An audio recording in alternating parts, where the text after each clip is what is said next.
Big up, big up, and welcome to the Liverpool 12th Man Show.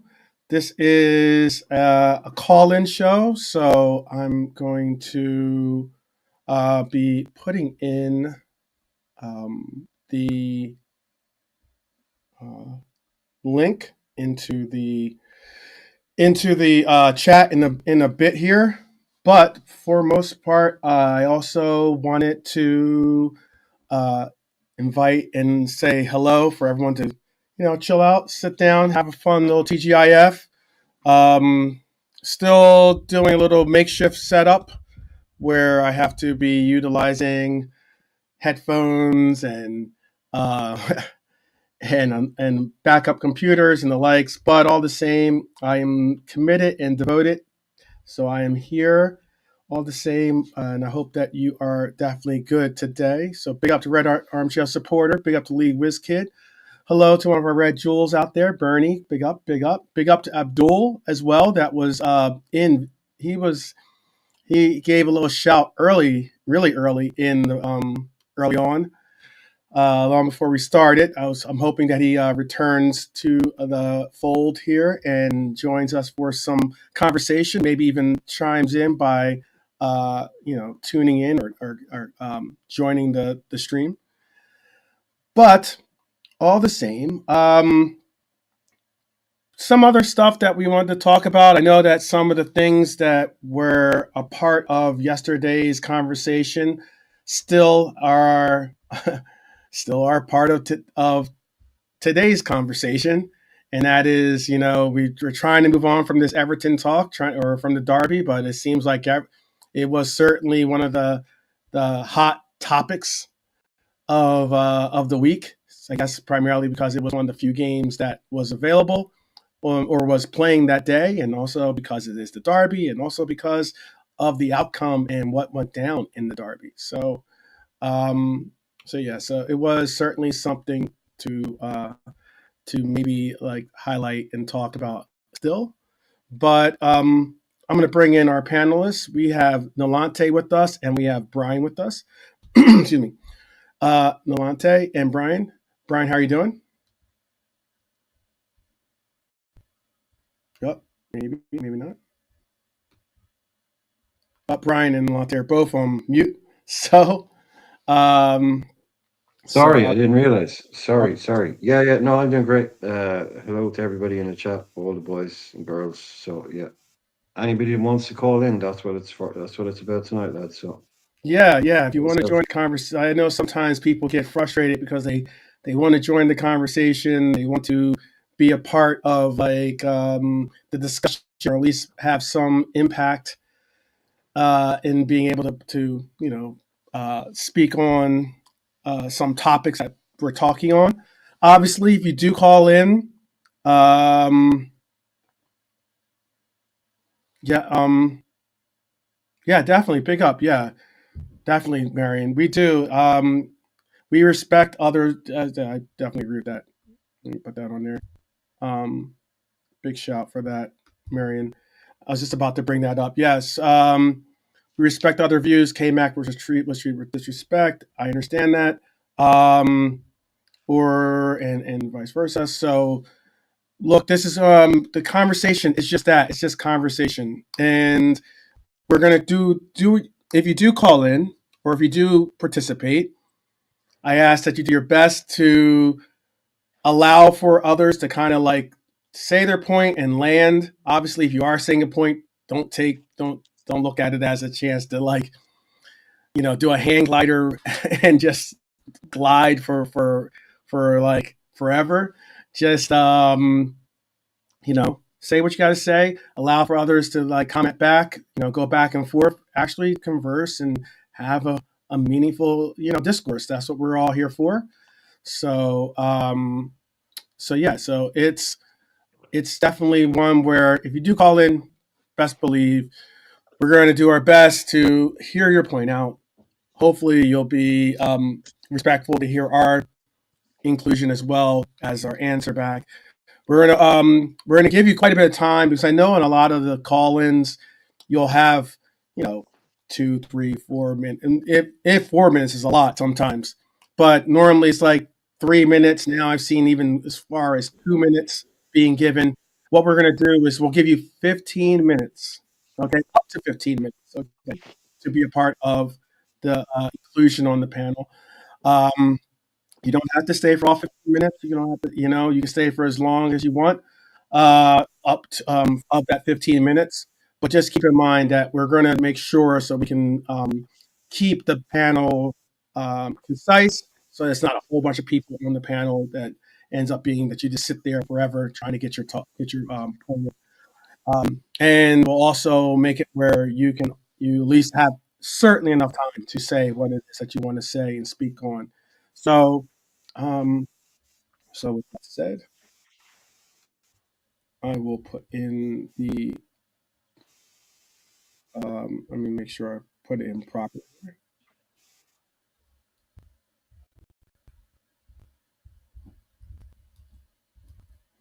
And if you do want to join, as long as you're someone that we know, I mean, like everyone in the chat right now is people that we all know, people that we obviously have had interaction with, and are well aware that they understand that we're uh, we're a channel that respects each other. So it wouldn't be a situation. But if you are someone like that, we haven't, if you're a new name or you're someone that we don't know or don't have some actual interaction with, please have your camera on so we can know that you're not a bot or something like that. And also be just honor and respect what we spoke on earlier, if you can.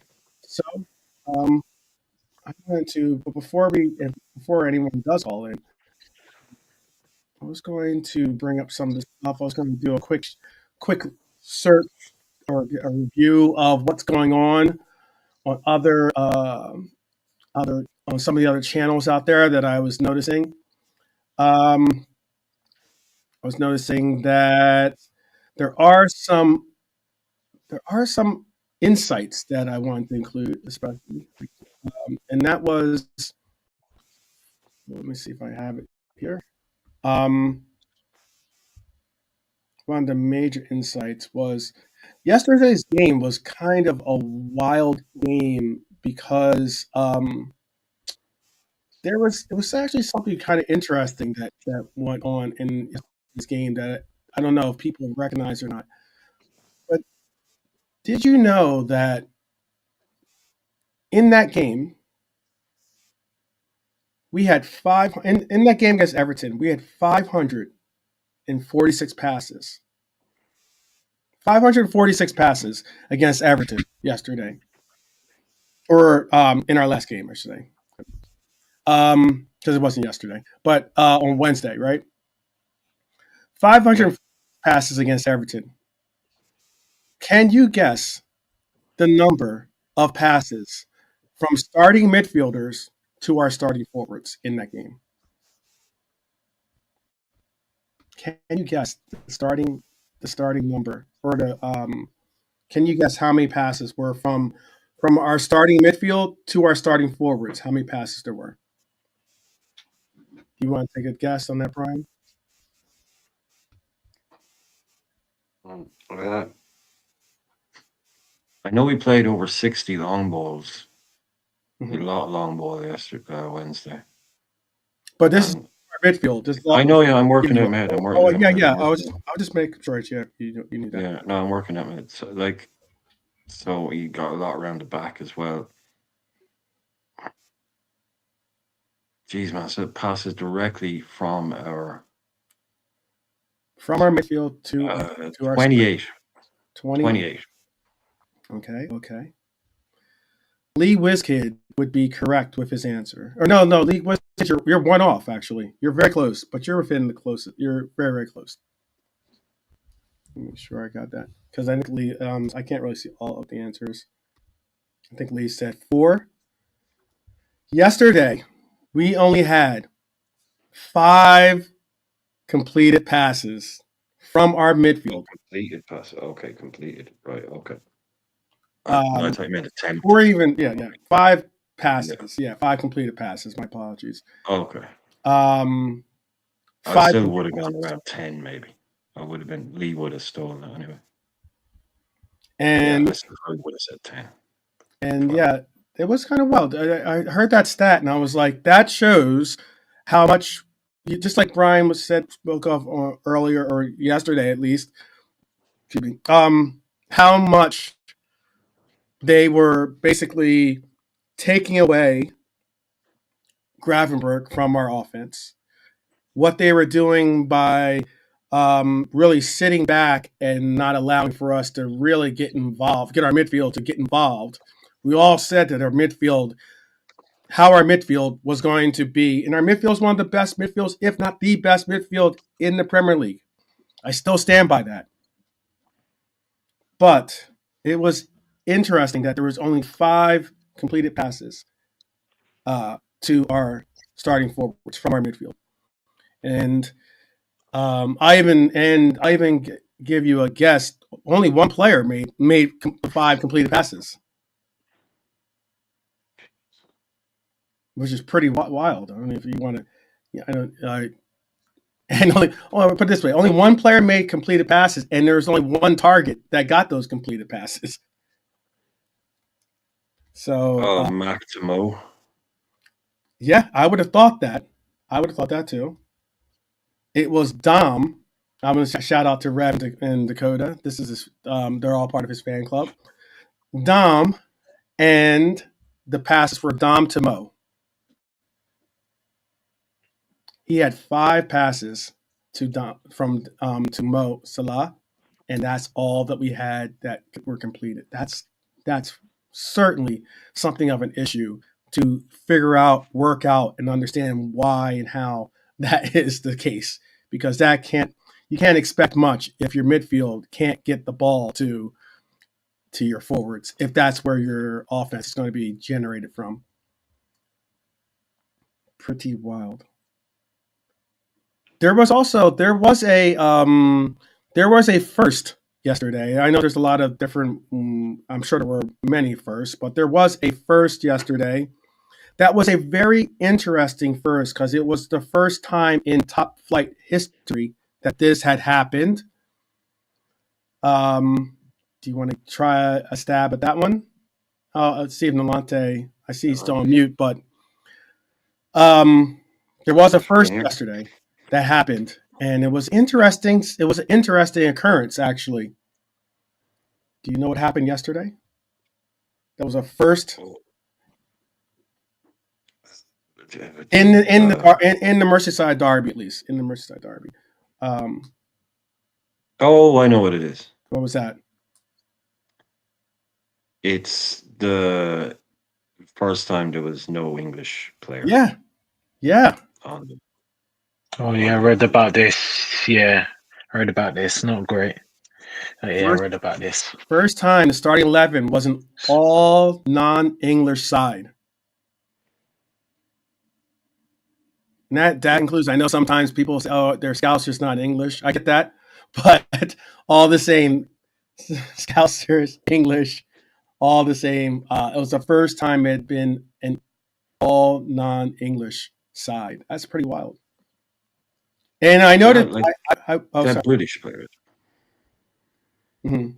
Oh, sorry. Yeah, it was like they did have what they would say British players, like Right. Yeah. UK. UK players, Yeah. UK Bradley, players. But Bradley and Robbo. But I mhm. don't think, yeah, we've never gotten to the point where we've had a completely like non with like no UK players, so to say. But yeah, no, the first time ever, I remember yeah, I think the commentator said that. I remember that. He said it start first time. Yeah. If I'm saying yesterday, I have my apologies. I mean Wednesday. Thank you, Michael Corleone. And that's what we're saying, Lee. It's no English players, no players born in England. So Right. there were still some UK players in the Right. squad, but actually no English born players. Right.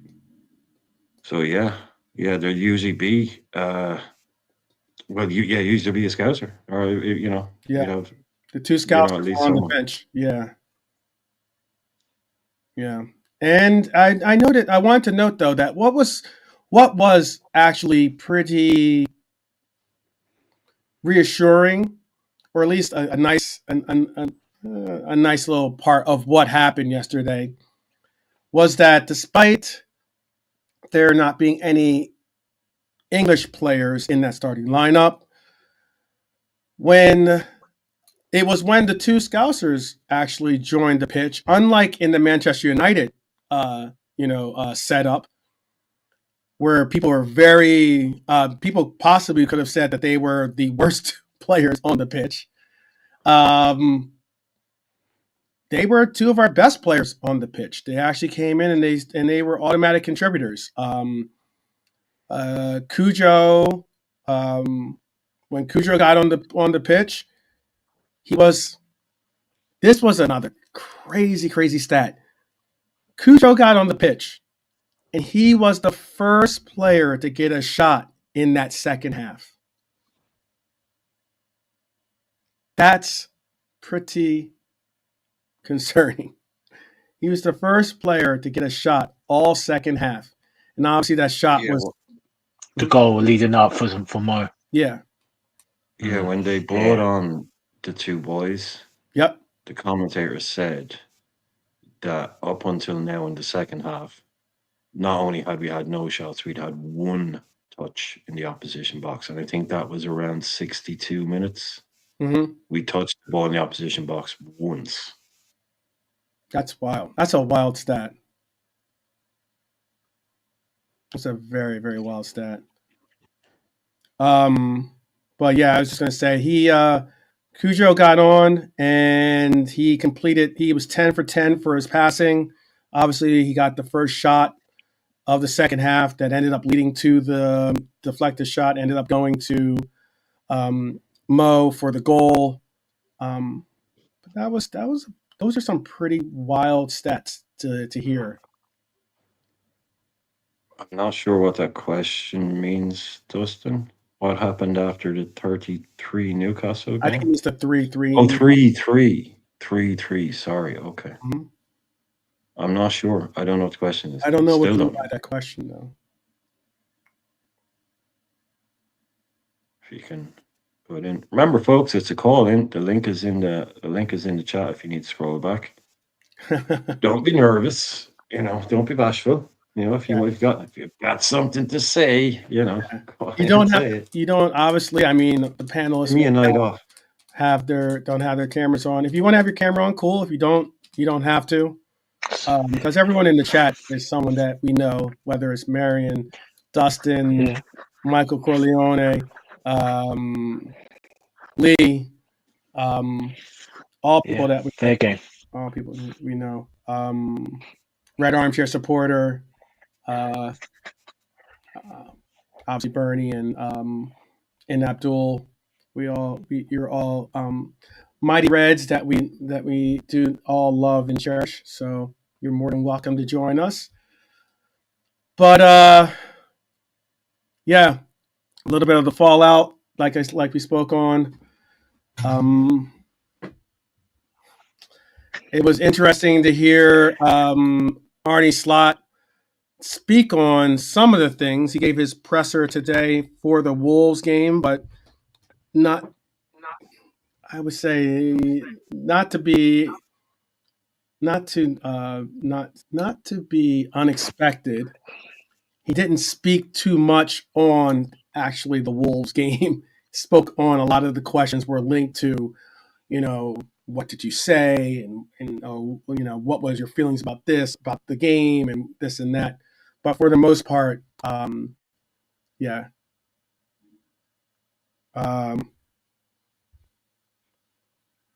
Yeah. We could possibly do something like that. Bernie, we could certainly possibly do something like that. If you're unable to call in, that's cool. It's no pressure. It's an open line to call in. Open line. Oh, well, yeah, but the call in is just tonight, basically. If Bernie wants to keep it, yeah, sure. Yeah. But the call in is just for. Right. This link is only for tonight's show. Yeah.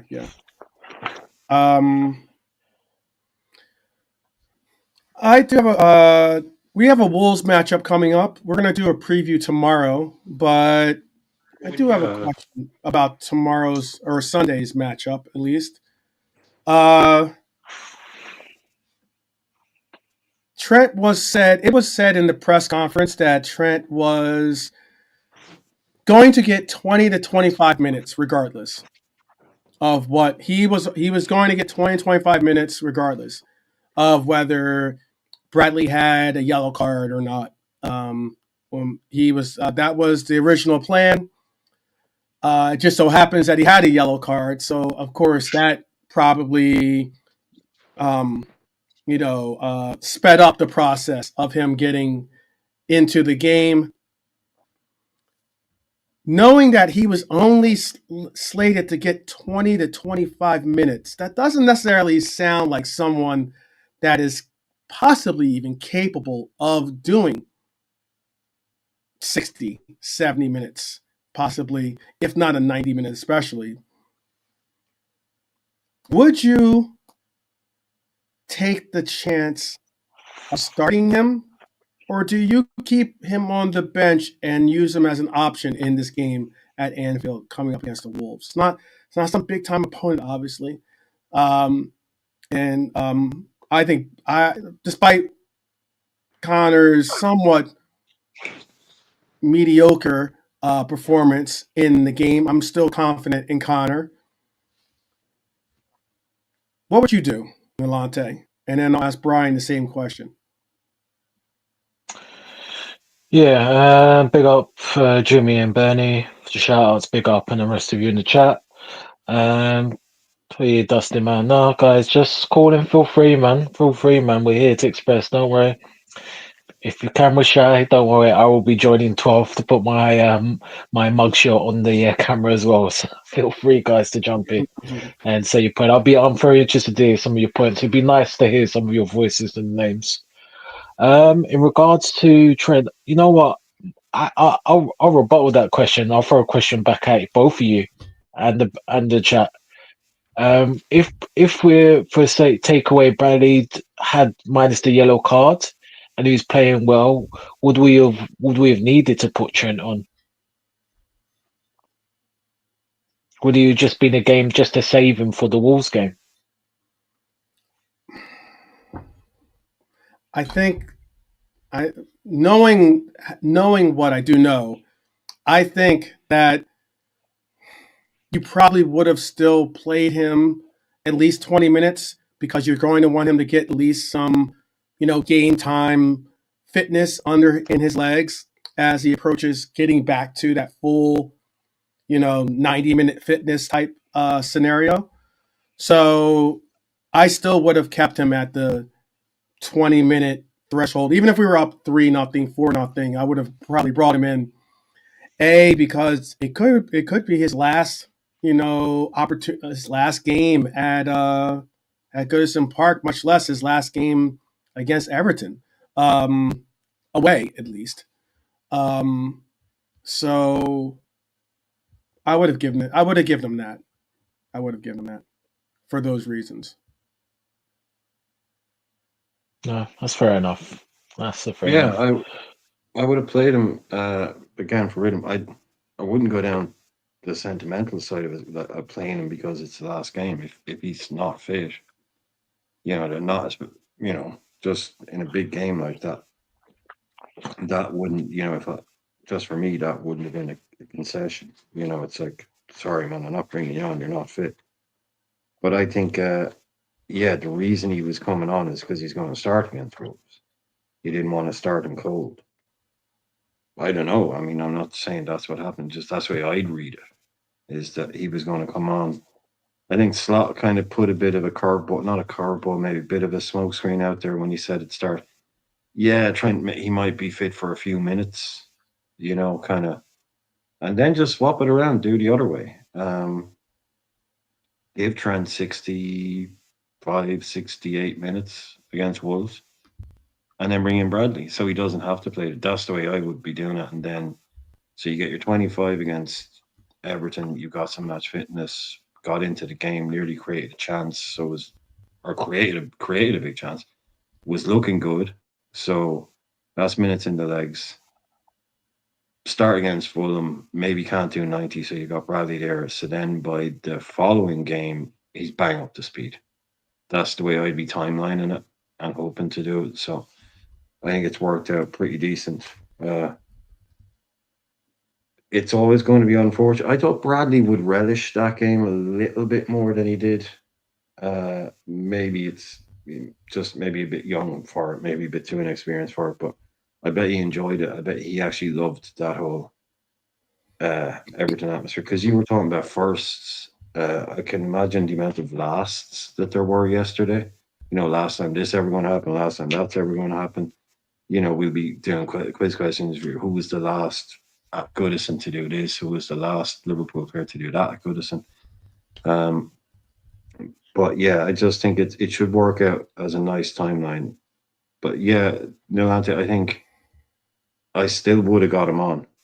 I still would have got him on 10, 15 minutes, even if Bradley wasn't on the yellow. Bradley was playing well, because as well as Bradley has done, Trent is the main guy for us at right back. So we need to get him in and get him up. Like, it's just rhythm. He never lost much fitness. So yeah, to yours, I think no matter what way it was going, I think he would have come in and gone at least. I think 20 would have been the plan for Trent. Yeah. And then back in the starting lineup for Wolves. Yeah.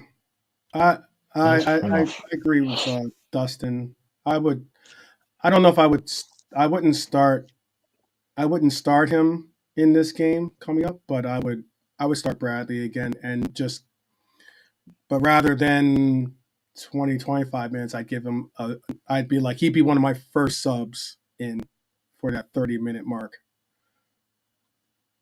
Okay. Yeah, I just do it the other way around. First of all, I'd start Trent but not ask him to do 90, and then bring Connor in, because he looked good. He looked fine. Yeah. Bradley is brilliant, though. Like Bernie is saying, Bradley is what a talent, Yeah. That age, that young, got a serious talent there. Yeah. And he only get better. I don't think I understand that he didn't have the greatest of performances. I don't think any of the guys had. They're not any. Some had really good. Maka had a really good performance, actually, but primarily the majority of the players on the pitch did not have the greatest of performances against Everton. And I would even go as far as saying that Bradley, despite not having a good performance, I still would have the confidence in giving him that start. Not because I'm saying he's better than Trent or anything like that. I'm just saying because I think that Villa, at the next game away, is going to be tough. And that's the game I'm going to want to get 60 minutes out of. That's the game I'm going to want to get 60 minutes out of Trent. At least 60 minutes out of Trent, if not pushing 70 minutes at least or something like that. And that's why I wouldn't want to exhaust the tank just yet. I would like to start gauging it. Same way that we did with Diego in December when he was hurt, and we gave him 20 minutes. We gave him 15 minutes, then 20 minutes, then 30 minutes, then, and then eventually he got to a point in place where he could start. So, one thing though, that is something that maybe someone or people might not have noticed, I didn't necessarily notice at it being the case when the game was going on. So in that game, and Dustin, I did put an answer for your question in there, for your 3-3 question against Newcastle. But in the game, make sure when he came out, actually. He came out in the 69th minute. Cody Hakpo apparently picked up a knock. He won't play. So I don't necessarily know if he's not going to play. He's not out, but he's out. No, but that's what Dave Lynch was saying. He said, we've heard the way he said that before. And normally when he says it like that, it means he's out. Mm-hmm. But that's just the way it happened. The plays we get different news, but that's the way Yeah, I'd be one of the thinking. journalists I heard said that he got a knock, but that he was still he didn't mean to. Fireball. Yeah, he would be still an asset on the bench. Didn't necessarily mean he was out. That's what one of the journalists that I saw right on it. But David Lynch is definitely a viable source too. He's one of the good ones out there. But that's a noticeable concern. I mean, Cody was someone that again did not have a good game yesterday, or kept saying yesterday. You know, everyone knows what I mean. In our game on Wednesday, I don't think he had a good game. Doesn't mean he's not a good player, obviously, but it just means he didn't have a good game. And with the knock, it most likely means that we will see either Diego or Nunez starting as our 9, and most likely it will mean that Lucho will be pushed over to the left.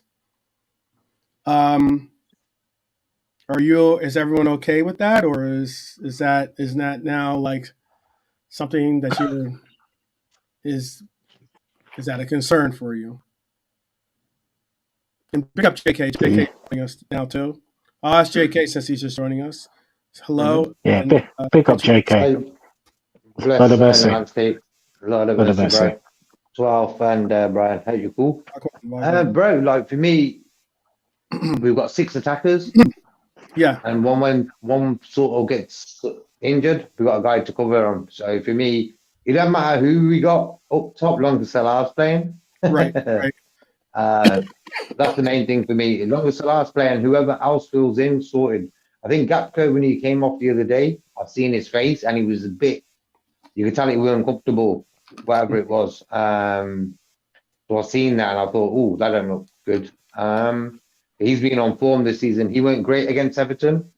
Maybe he had a little something earlier on in the game and he carried it on, thinking it might come out. He might run it off or whatever it was. But for me, he went great against Everton.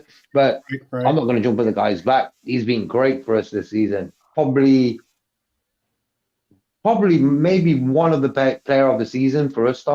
Like him, Salah, Gravenberch, he's in the conversation. So, but I think Darwin, I would play Darwin, but I think Jota will get the start, my opinion. With Diaz on the left, Jota in the middle, and Salah up top with him. Okay. I know you're not saying that just because it's his old team, but I get what you're saying, though. No, I just feel we've seen it with Slot. I think Jota was his preferred choice at the start of the season. It was Jota, Salah, and Diaz up top.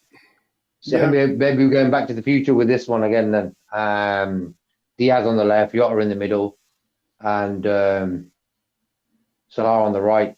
But for me, I don't mind seeing Darwin start. I think he causes problems. Makes Salah play better as well. We looked better with Darwin when he came on the other day. But when Jota came on, I didn't really want Jota to come on. I didn't want him to come on that time when he came on. I just felt like we didn't need him to come on, really.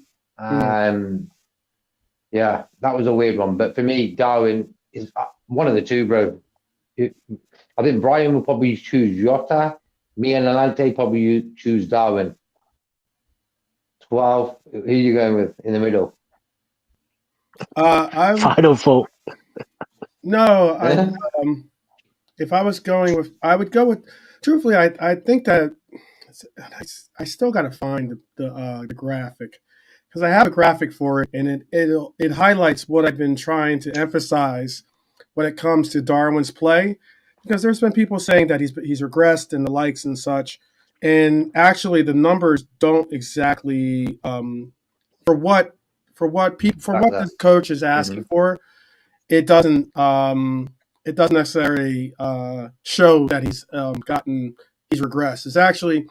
He's actually progressed in some areas of the pitch, most notably the areas where most notably in the areas where it's defensive-minded areas. I get that he's a striker.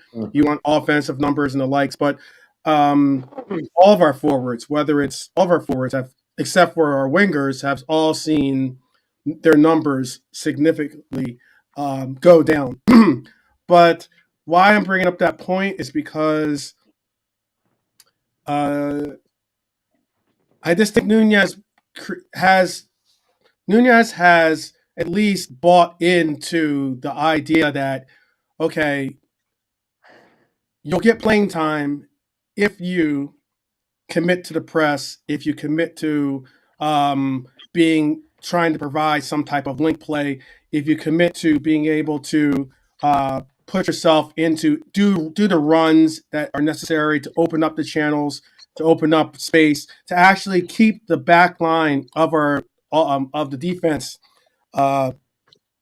honest and excuse me, and if anything, make the back line occasionally take that run with you, open up the spots, and allow for them to make the runs, even though you're not going to be getting the ball on some of those runs. He does those things, and he's been doing those things, and like he's just a bigger, more physical presence than Diego. It's not that I think that he's a more viable scoring option or anything like that. I'm not trying to even go down that route.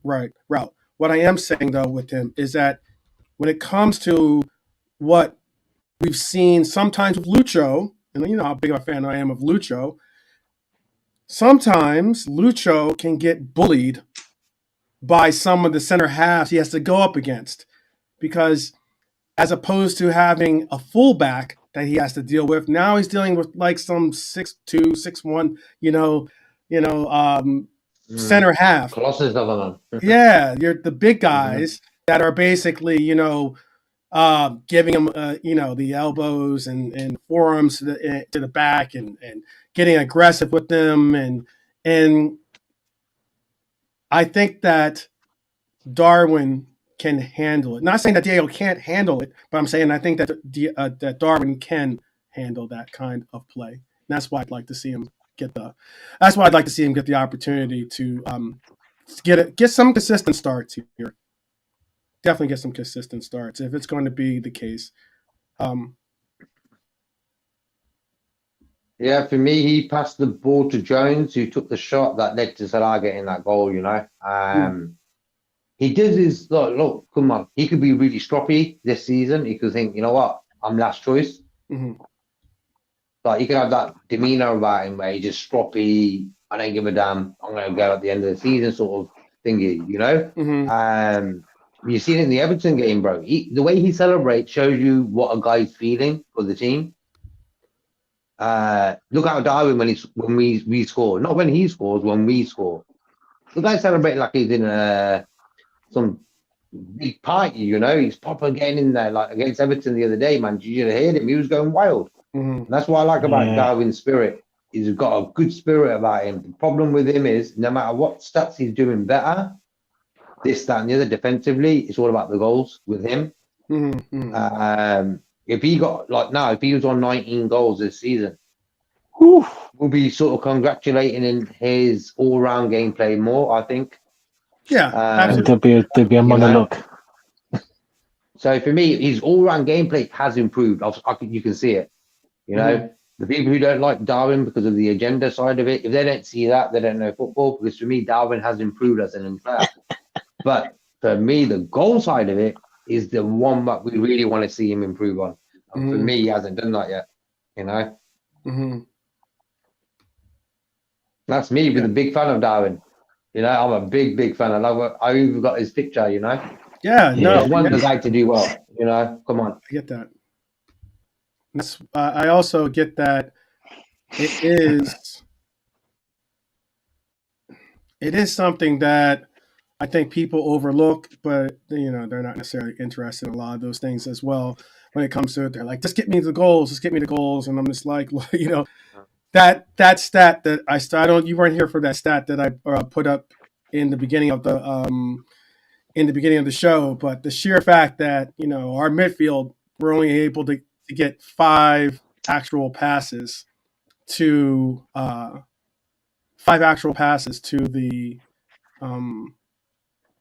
to our front line. That's just very That's very poor. that's poor. Yeah. And No, then, I blame the game on. Oh, God. Mhm. No, I was going to say I blame the midfield for the loss for the draw against Everton. Mhm. I think our midfield was really poor. Defensively, we were okay. Attacking wise, not great as well. But for me, the midfield let us down. Right. Mm-hmm. Yeah. Big up. We got Rude.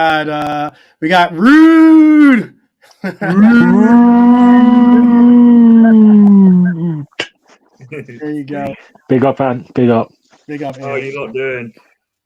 Pretty good, man. Despite the, it's still coming down a little bit from that derby, but looking forward to like pushing on into this weekend. Hopefully have a bounce back game against the Wolves. Hopefully, maybe see your team have a rude awakening for your opponents this weekend. No, I just want to say, Ant, I haven't failed to notice the fact you've covered up a red T-shirt with a blue top. I haven't failed to notice that. I know it's Leicester red, but you're not going to come on here wearing red. You're definitely going to come on with the blue. It's our champions top. Oh wow! All right. Now tomorrow is going to be one of those games that I think if we get anything, it's going to need a huge slice of luck. But why do you think that? Because I mean, if there was ever a time to be able to take points off of Arsenal, if not get a win and get the 3 points against Arsenal, it'd be against an Arsenal team that has no forwards. yeah, I don't know. I felt so optimistic about this, about Rude and everything, until I went to Goodison Park and saw us 2-0 down within 5 minutes. It's like when you see that, it's like, however much optimism I had, it just felt like drained out of me after that. Do you think it's inevitable that you're going to be relegated? You're saying? I don't think it's inevitable we're going to be relegated, because I think aren't particularly great either, and there's 1 point between us. Mm-hmm. But I also think I can't see us getting many results off top teams. I think the results that we're going to get are going to be ones where we scrape results against teams around us. But we spoke about this before, and when you were in the relegation zone and you were a lot more confident. I'm not saying, haha, look at you now, but like it was earlier in the season, so you're a lot more confident, as you should rightly have been. But I was kind of looking at it and cold. I was like, yeah, we can map it out, but show me the 3 teams ahead of you that you're going to beat. Who is it that was ahead of you that you were going to beat? Like, whose spot were you going to take? Who was going to get relegated? And the only one I think that I could agree on that you could possibly have overtaken was Wolves. And right now, I don't see Wolves getting relegated. I'll tell you the game that really, I'll say the Everton game, but also the Wolves game at King Power. And I think this is where Rude really realised how much sort of certain players at Leicester, like the fans, whatever they do, will not sort of get back on side with them. Because he started Danny Ward in goal after Mads Hermansen got injured. He played him for 1 game, and Danny Ward got booed every touch of the ball. And it wasn't just a small minority of the fans. It was a huge amount. Ex-Liverpool goalkeeper, Danny Ward. Yeah. The thing is, £12 million we fleeced you for. Can we just reiterate that Leicester fans were booing their own goalkeeper every time he touched the ball? Yeah. And rightly so. And if he plays tomorrow, I'll do exactly the same thing. Bloke's a disgrace. For those who don't know, tell us why. So after we lost 4-1 to Forest, who we hadn't played, I think, for 8 years at the time, he was in goal that day. He then goes out clubbing with the Forest players. Then the season we got relegated, like, he was absolutely god awful, blamed anyone but himself. He had opportunities to go to Cardiff and Swansea. He refused them to sit on the bench for another 2 or 3 years, and then he has the audacity to moan at the fans for not getting behind the team when he's dropping clanger after clanger and basically blaming everyone but himself. So if he plays tomorrow, I will continue to boo every touch that he takes. Wow. And I'll never boo our own player. Forest players buying him like 2 drinks for every goal they put past him or something. I don't know. He's but out clubbing with the team that just spanked you up, who are your hated rivals, and he's out clubbing with them. it's mad, isn't it? Jeez, man. He should have been fucked off there and then. That ain't a good look. Nah. That is not a good look. That's us getting beaten 4-0 by Manchester United, and Alisson is out clubbing with Casemiro and all the boys in Manchester the same night. Jeez. Oh, living it up. Yeah. Yeah, you see how football is. They're hugging each other before the game even starts. Remember back in the days? They're like, get on the pitch. Get on the pitch. We'll sort it out there, you know. Yeah. 10 days are gone. It's all like, oh, here's my Instagram. You know, all that sort of shit. Like, come on, man. It's like and they're the international players. They'll hug each other, you know, opposition teams got internationals, they play for the same team, they're gonna hug each other, you know what I mean, bro? I don't know if you've seen the clip of it, and it's like this is how I think you should be in the tunnel. It's like, if you're not going to be dead serious, like, at least take the piss out of the opposition, not being all like huggy and stuff. It's a one when we played Southampton a few years ago, and Vestergaard, when he was a Southampton player, was hugging Schmeichel, and Vardy's like, "Oh, Danish friends," and like just trying to wind him up. And it's like, if you're not going to like go to war with them, at least take the piss out of them a bit. Yeah. Agreed. Mentality of players off the field or whatever, but when the cameras are on and it's game day, you got to show the fans. Jeez, man. You know, the one that makes me laugh is our FA Cup final with Chilwell, who, like, after full time, you think he would be looking there absolutely gutted. He just lost a cup final there with Chelsea. He's taking pictures with Maddison on the pitch. And it's like, you just lost a cup final. Wow. The mentality of half these players, and it's not just a Leicester thing, but across the board, it's a disgrace. But it's also, I don't think and I might be completely wrong with this, I don't think footballers now love football like they used to. I think a lot of them from now is purely just a job. Yeah. It is a job. It is a job. It could be something else, though, is that a lot of these players play on their national teams with other players, and they have relationships like that. Because, I mean, I know I saw some. He's linked to the team. You know, Kirk has his link to the team, but, like, you know, Dom, he's taking pictures with Dom after the game. You know, but obviously they have their links to Hungary, where they play in the national team, and that's all well and good. But then again, for our team, for instance, VVD is best friends with KDB. They take like family trips together and stuff like that, and it is kind of weird, but it's like right.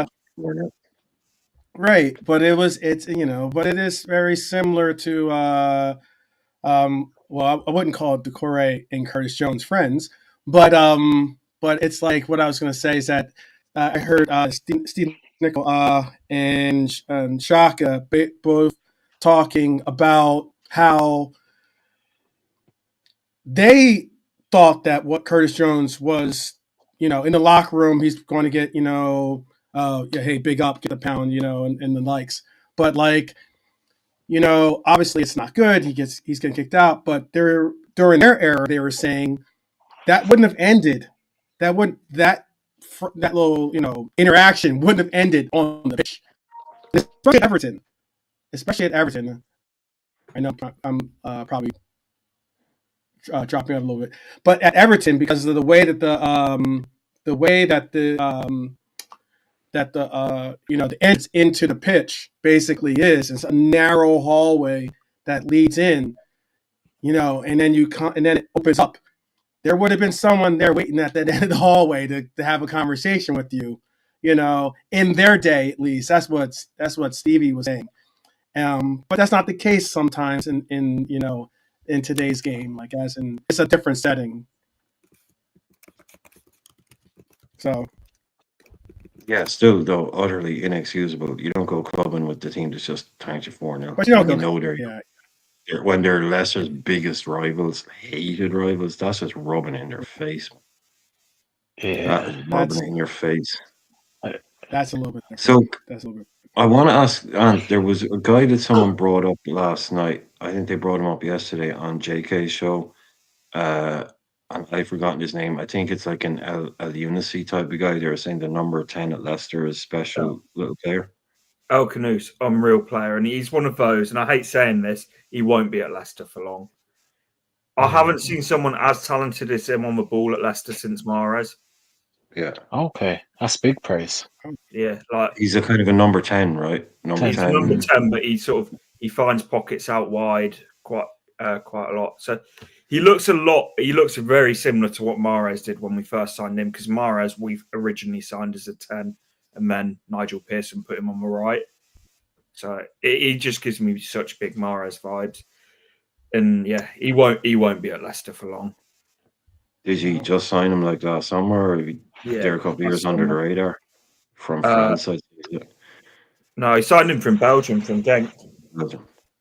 But do you have he was a record sale from the Belgian league, I believe.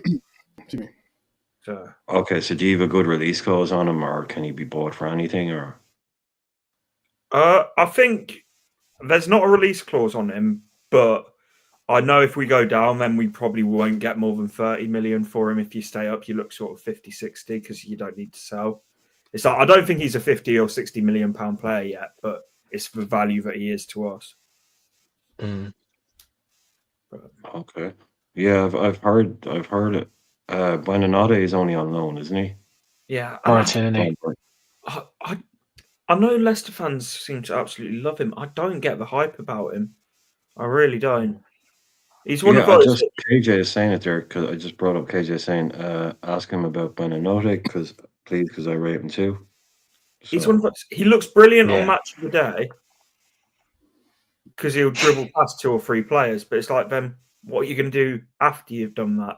9 times out of 10, he passes it to the opposition. And it's like, you can see there's a player there, and I feel like he's the right player, but at the wrong time. He's one that I think if you're already a settled team that you don't,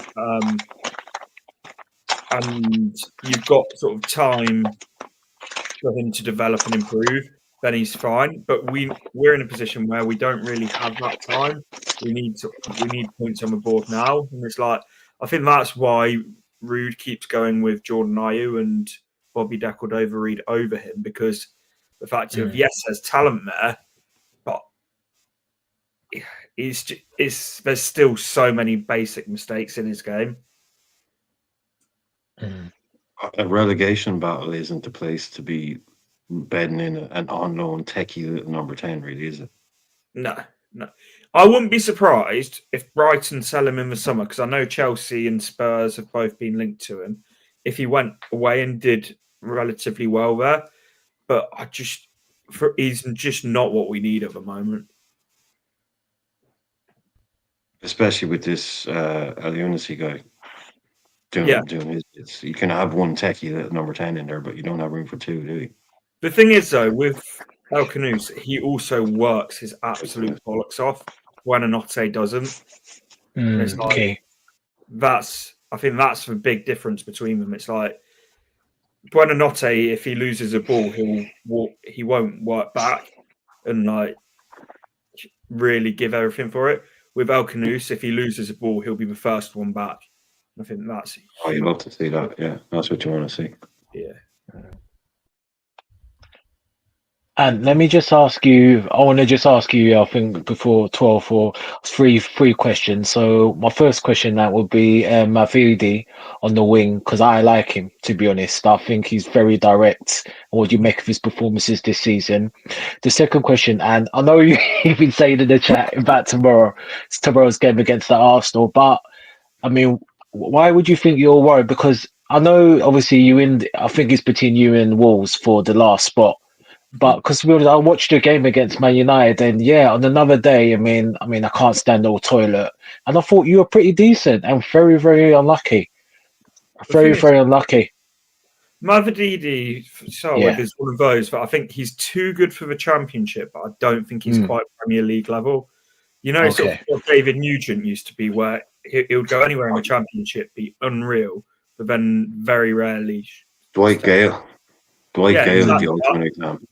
He falls into that bracket, in my opinion. Like because in the Championship we were one of the better teams. Well, the best team because we won the league, but you would probably see compilations of him skinning defenders constantly and like looking incredible. But it's like, yeah, but he's also had about 6 or 7 runs at the same player in the game. Whereas in the Premier League, you're probably going to get 1 or 2, and it's going to be against better fullbacks. But there's a half decent player there. He's not dreadful, but I just think he's pretty bang average.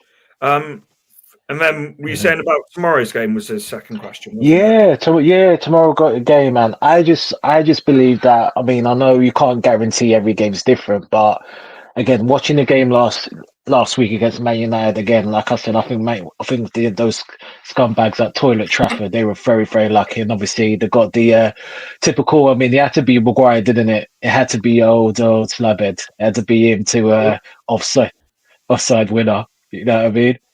I just thought if you never have a bad word to say against Maguire. No, fair enough. He was good at you, to be fair. He was very good at you. He was very solid. He's just at United, it hasn't been great. But in the game, I thought you were very good. It just if you had that little bit more up front, someone devastating, maybe a Vardy, I thought it would have been a different game. And I just feel, I know probably obviously you've seen, and obviously the form's been terrible, but if you could perform similar to last week against Man United and Arsenal, I know there will still be threats with the injuries they got. If you can get the lead, and if Vardy, he's a pest. He is a pest. I don't care if he's 37 or 57. You know what I mean? He will wind up those defenders, and I believe you could possibly upset and get something. But I don't know. You tell me, Jan. I mean, you still think it's just highly unlikely, really? I really hope we can, because I really hope we can. But the thing is, going to Old Trafford when no one expects you to get a result and there's no pressure on, I think is one thing. Performing at home, and I don't care who you play at home, there's always more pressure on you when you're playing at home in front of your own fans. I just don't think this team respond to the pressure at all. And like, if it was Arsenal at the Emirates, strangely, I think we've got more of a chance. I just think that this team is really lacking any leaders. And I think the Everton game, I know I keep mentioning it, that was a game that we looked at as one that we could potentially get something from. So you never know. Like, this is one that you look at and think probably not. So we might turn up, but I don't know. There's only so many times I can go to the King Power and have a bit of hope this season and still see us walk away with nothing before that hope's gone. And it's like, I don't know. I want us to get something. I really do, but we're defensively all over the place. Yeah, it's a tricky one, but all right. We'll be rooting for you, mate. I tell you, I'll be on the TV, mate. I'll be on my phone, literally. My blue shirt, got a blue shirt somewhere in the cupboard, but there you go. Hey, he was digging me up for wearing a red shirt earlier. Someone's got a blue shirt. No blue shirts. No blue not this week. I have let me see if I can share this with you. I have a font something. Hopefully I can put this on there for you. Well, give me 1 second. Let me see if I can pull it up here. So will he go, and will he last the season? Yeah. Is it too late to do that now? Thing is, Rude's not the problem. Rude is not the problem, so I don't think he will go. Has he got a championship in? Can he do like Ruud van Nistelrooy, Real Madrid, Manchester United, Holland legend? Can he get you promoted from the championship? To be honest, if we go down, Not wanting to assume that. Yeah, not assuming you've gone down, but if you did, yeah. whoever manages us next season should be able to bring us back up because we will have by far and away the biggest budget in the championship. Exactly. So this is why And hard. I don't give Enzo Maresca that much praise for getting us up Nope. last time. It's like you have the best You're team right. in the championship with the biggest budgets. You 100%. did exactly what was expected of you. Yeah. Mhm. You were given the best. Like I said, like I use it as a bit of a joke before, but you know, but it was a fact. Like when you were relegated, it was the highest squad value ever relegated and the highest wage bill ever relegated. And you kept 90% of those players. To be fair, we did Most lose a of them huge stayed. amount of players because we lost Did Madison, Barnes, Tielemans, Ciuncu, Mendy, Castagna. okay, fair enough. Sorry, I thought you We kept lost more. 12 players, but even I so, don't know. you still kept players like Dewsbury Hall, brought in players like Ricardo Pereira, Wilfred Ndidi, a lot of Premier League players, and then players like Harry Winks, I think Harry Winks is similar to Mavididi, where he's too good for the Championship, not quite Premier League level. Yeah, one of those guys. But you've seen a guy that I really rate? Sorry to cut across you, but you'll be a good quit. This is a guy I really rate, and I want to know: do you think he's still young, but does he fall into this category? I think Jaden Philogene is a phenomenal talent, but looks brilliant at Hull. Didn't spark for him again when Villa took up the option to bring him home. Then he goes to Ipswich. Do you think he might be one of those players, Philogene, or is he? I think he's got enough talent to be a Premier League player because he's what 19, 20? Still young, exactly. Still young. So he's one though. I do think a whole season in the Championship would do him good because whilst he was at Hull, he didn't break into the team straight away either. Because I think it took him till about I can't remember when it was, but it wasn't straight away at Hull. I know that for a fact. November, December kind of shit, maybe. Yeah. And also, I think playing in the Championship for a team like Ipswich, who I expect to be near the top of the Championship next season if they go down, and playing scraping for your lives with Hull at the bottom are two different things. Yeah, definitely. Yeah. I've just had an eye on him. Soft spot. Nice. Brighton 2-0. Jeez. Yeah. I do have something for since you're joining us. I guess something I'm going to bring up here. Just trying to get it set up properly, so I can give you a little extra help on some of the names that I'm going to ask you to provide. Getting signed in. All right, I think we are ready to go.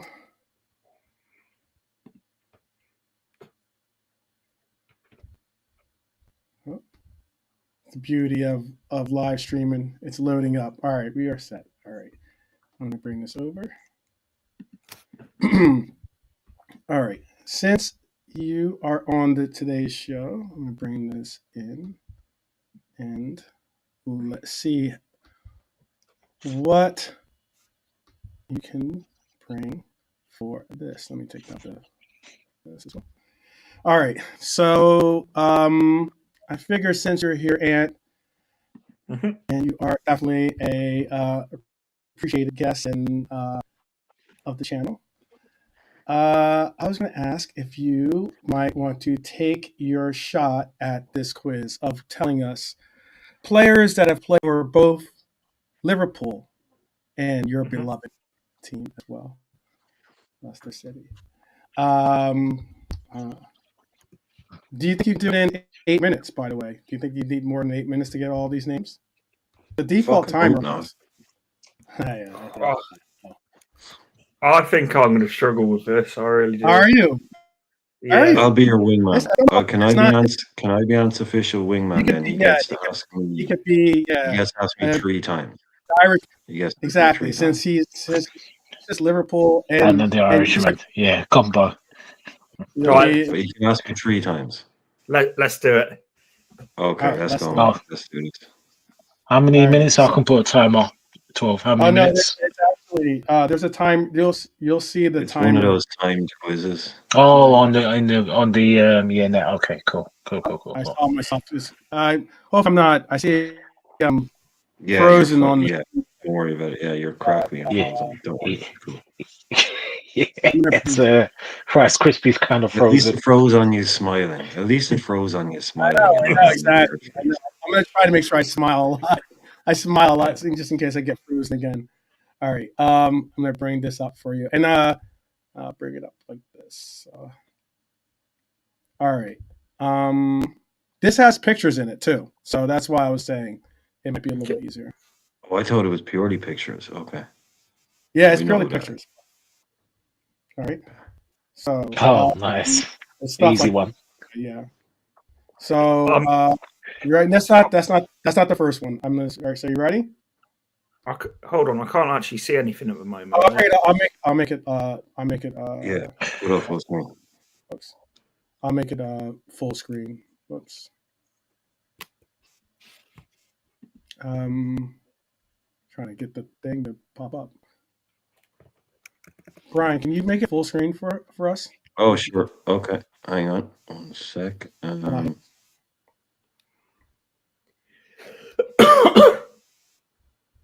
Yes, the anticipation. I'll take. There you go. All right. So That's as big as it gets. I'm sorry. It doesn't do, for some reason, that's the way it's come up. Not completely full screen, but. all right. So can you see this? Can you see the player? I can't. Oh, hold on. I'll join. I'm gonna leave and come back because I think this is an issue on my side. Okay, because yeah, it's as big. All right, I'll pause it.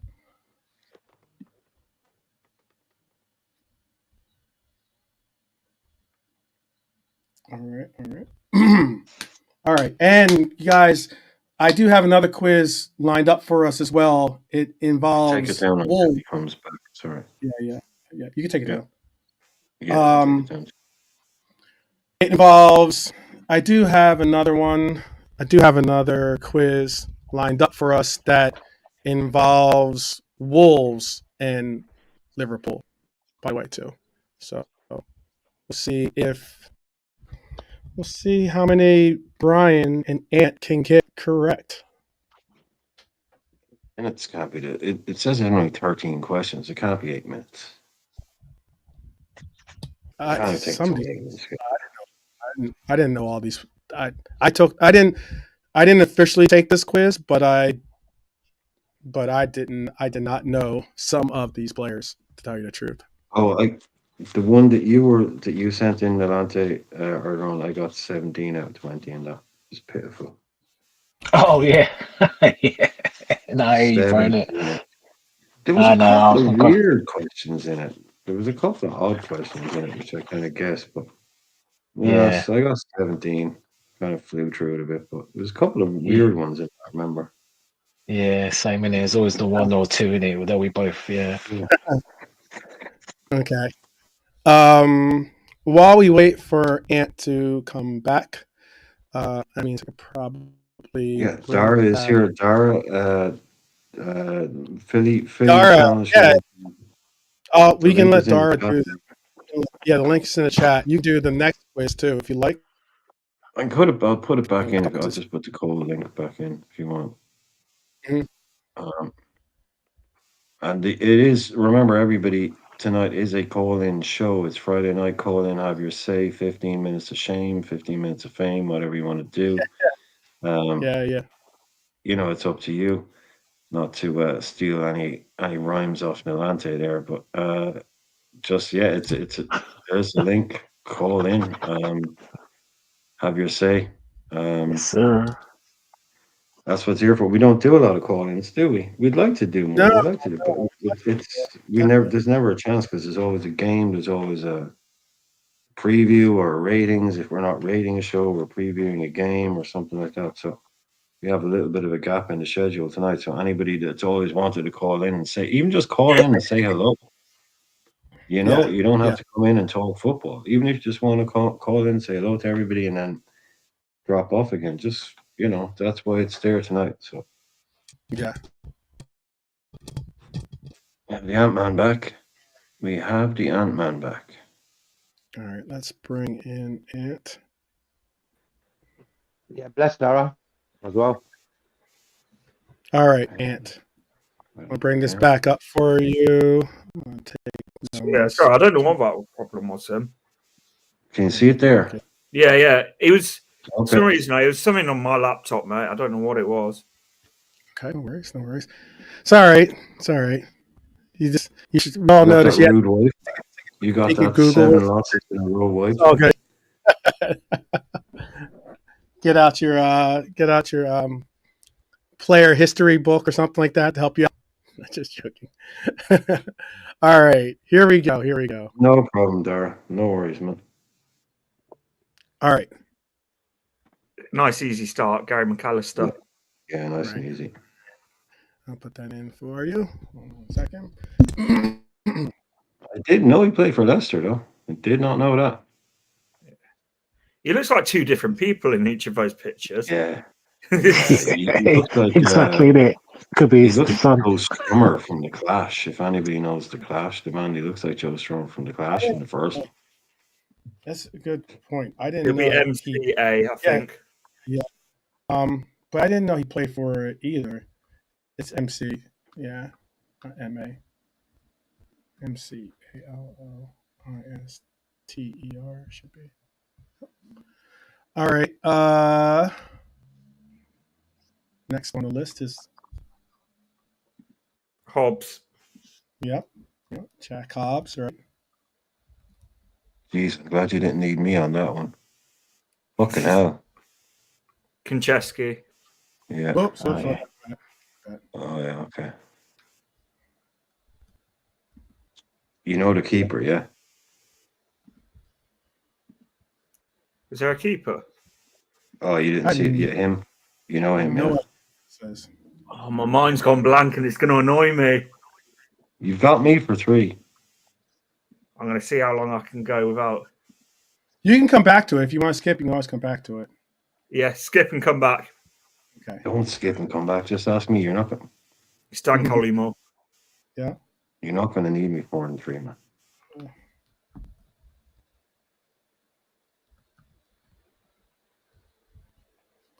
All right. Oh, I can think of a bloke's name as well. Yeah, the American. Zach. Oh, it's on my tip of my tongue. It's like, is it white bird? It's either white bird or white bread, something like that. Yeah. Yes, sir. Yes, sir. We'll go white bread. It sounds better. I don't know if that was. Yeah, it would tell me if it was there. You have to give it to him. You have to give it to him. It's Zach Whitbread. You have to give it to him. It's Zach Whitbread. Yeah, but is that how is that right there? Yep. Yeah. Right. It sounded funny that way though. Esky. No, that's not Esky. That's Esky. Yes. Legend.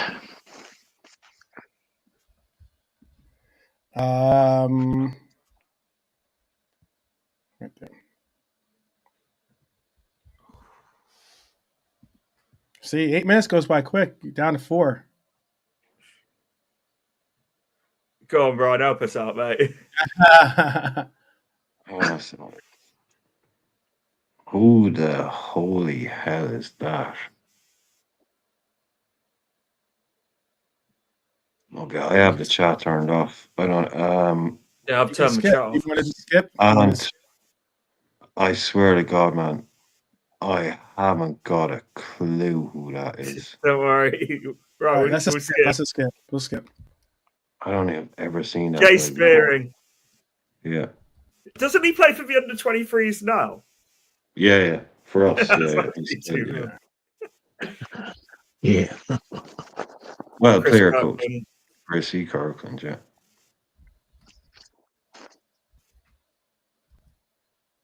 Can I spell it? No. Okay. A-N-D. Yeah, A&D, yeah. L-A-N-D. Got it. Good. Yeah.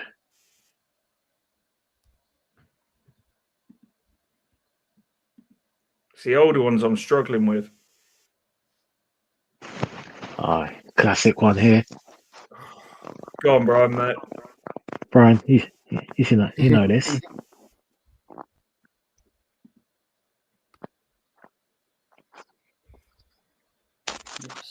I want to say Speedy, but I'm not sure it is.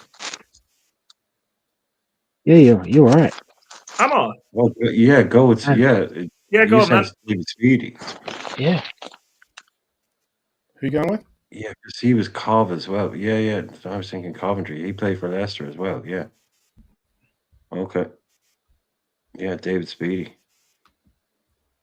SP. There's one massive fraud that hasn't come up yet. How do you spell his name? Two E's. Two E's. Yeah. D-I-E. Or There you go. D-I-E, yeah. Yeah. Oh, I know who that is. I know who that Go on, is. man. You can have this one. I know this one, but I'm going to give it to you. That's John Otsemabor, isn't it? Hey, Brian's Hey. on easy. How do you spell his last name? Oh, OS, I believe. Hold on, I need to get his Peltier. name. It's Okay. Peltier. Who is it? Lee Peltier. Oh, Peltier. Yeah, no, Otsem. Yeah, Peltier. Peltier. Yeah. Peltier. Sorry. Yeah, Peltier. Peltier. Yeah, that's it. Sorry, That's yeah. it, man. On fire. The man of the Oh, yeah, I moment. forgot. The man of the Oh, moment. God, yeah. They're going back. These are going back to the ones you missed. You have 1 minute, 30 seconds. Go on. Charles Etange. How you spell? Charles Etange. Charles No, and then no, Brian. A-T-A-N. Oh, sorry, not Etange. Our No, fake set. no. Exactly. Yeah. That's it, Brian. Okay. Yeah. Peggy. P-E-G. Oh, okay. U- Yeah, that's and his then first name. Arfix That's his said. first name. Yeah. And his last Yeah, name. and then Arfix. H-E-X something A-D, I think, or something like that. Yeah. Oh, yeah, that's cool. So it's just that All right. weird This one. dude. This is, I think, the last one. I This can't is even the think of a 1 name minute. for this. 1 minute. I think I've this guy never seen played that play. in 1984. I've never seen that guy's face before in a Liverpool. The thing that is annoying me is he's on the pre-match montage that's at the King Power, and I just can't. Name a random player then. And you know what? Yeah, you got 30 seconds. And he went from Leicester to Liverpool. 30 seconds. Cooper, something like that. 25 seconds. Right, McDonald. You typed off of it. You gave it away. That's only had 20 seconds left. I want them to make sure that we got in there. I'm sorry. Nice.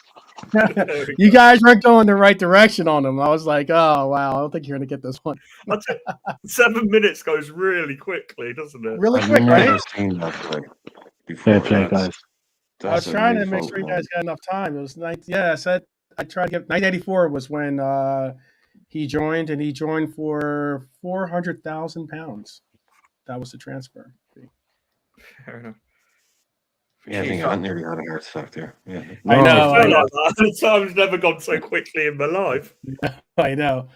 8 minutes went by real quick, right? Oh, I bet it has, mate. I bet it has. But you did good. I think you did pretty good. How does that compare to most people who do that? Yeah, we can't read the chat there.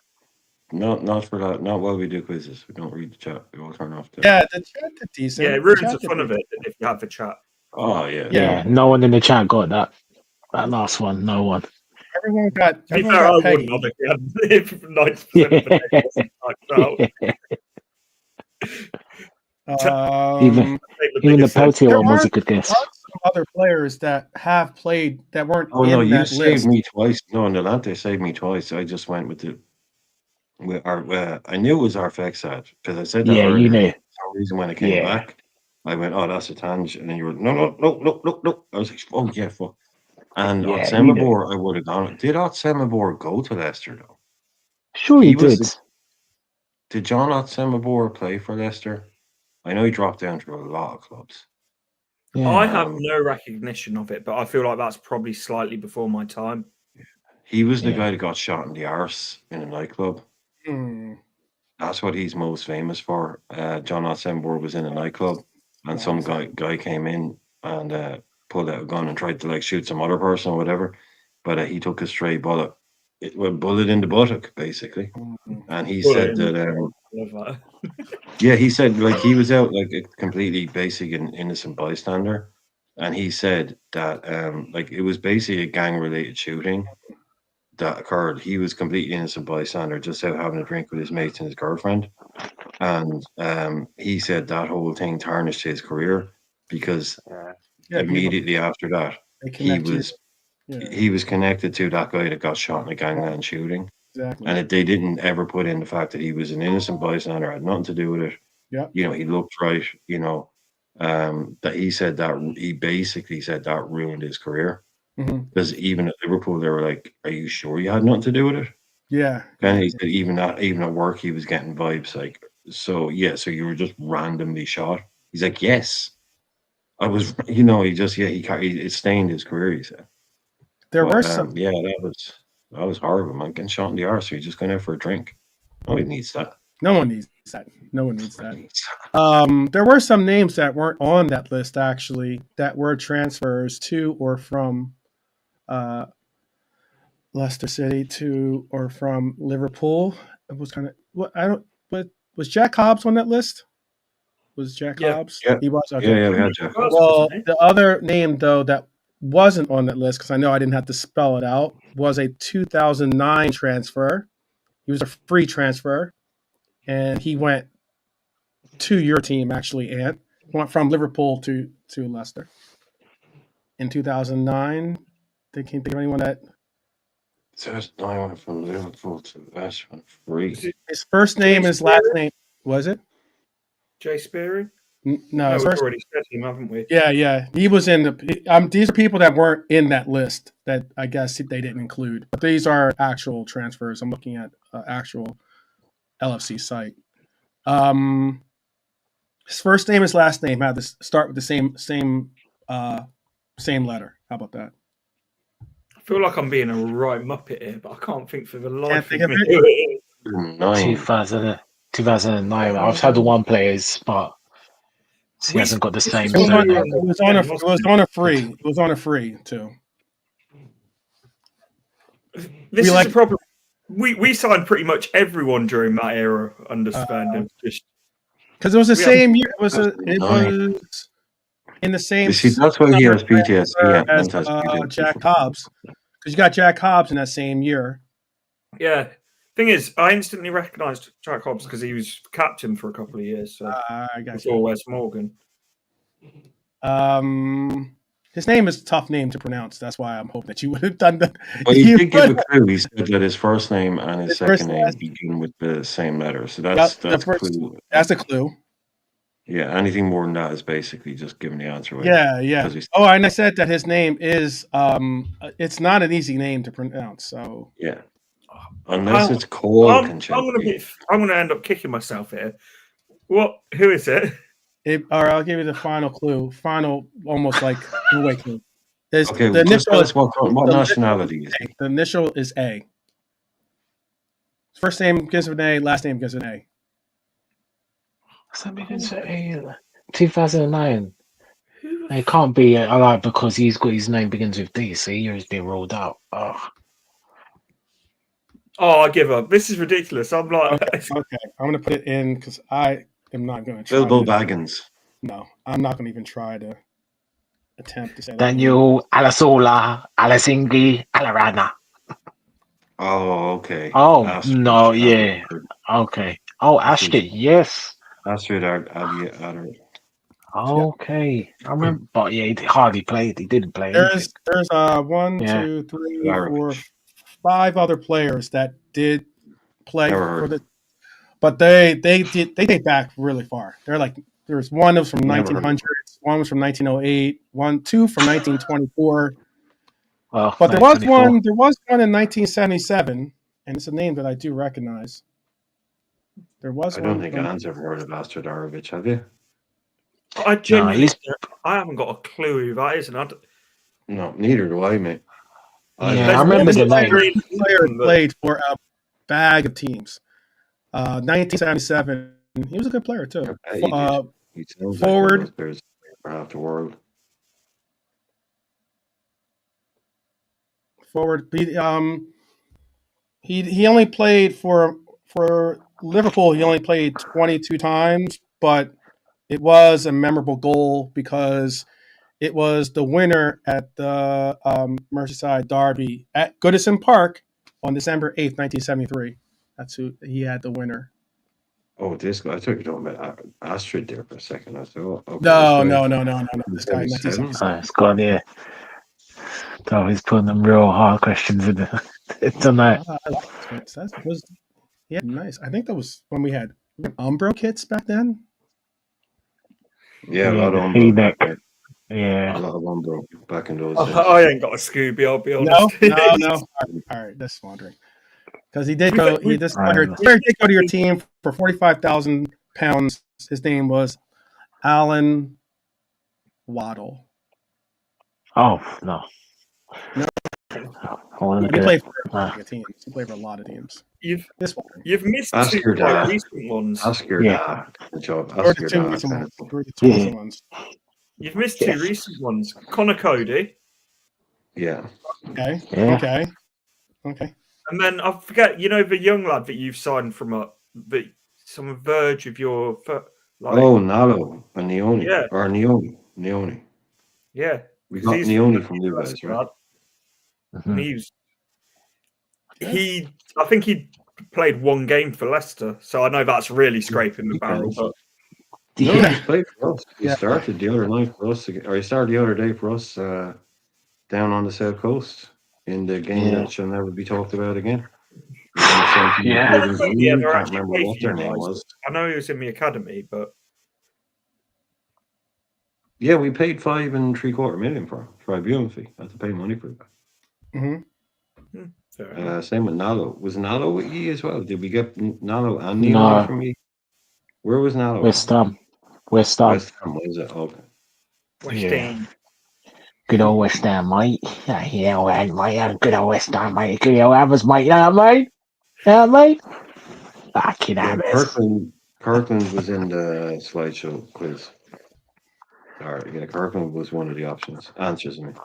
Right, or question. Yeah. Yeah. No, you did well. I thought you did well, though. You didn't have to use your lifeline. Good job, guys. And even when you use your lifeline didn't know some of them either. No, I was the worst lifeline in the history of lifelines. He asked me too, and I was like, literally, I fucking no idea. Absolutely no idea. None. Like that McDonald's dude. I'm thinking, and then if he brought me in with a fucking Delante, I would have said Charles Atange and it's bloody Peggy Arfexa. It's only because Delante gave me the little cough, the little who wants to be millionaire cough in the background. No. Get it? Yeah. Hopefully we'll get sued for this. Take it to tribunal. Yeah. Exactly, innit? Yeah. Yeah, that was good though. Absolutely. Good. Oh, shocking. I had I had 15 minutes. I had a Oh, you guys done so well that JK didn't even need to say anything. Yeah. Real quick question to you. So your team is doing how I'll put it. They're doing what they're doing. We'll say it like that, okay? This year. But what is it and who is it that you think could be a difference maker if your team, if you can make one transfer and you think it can make a difference in your club?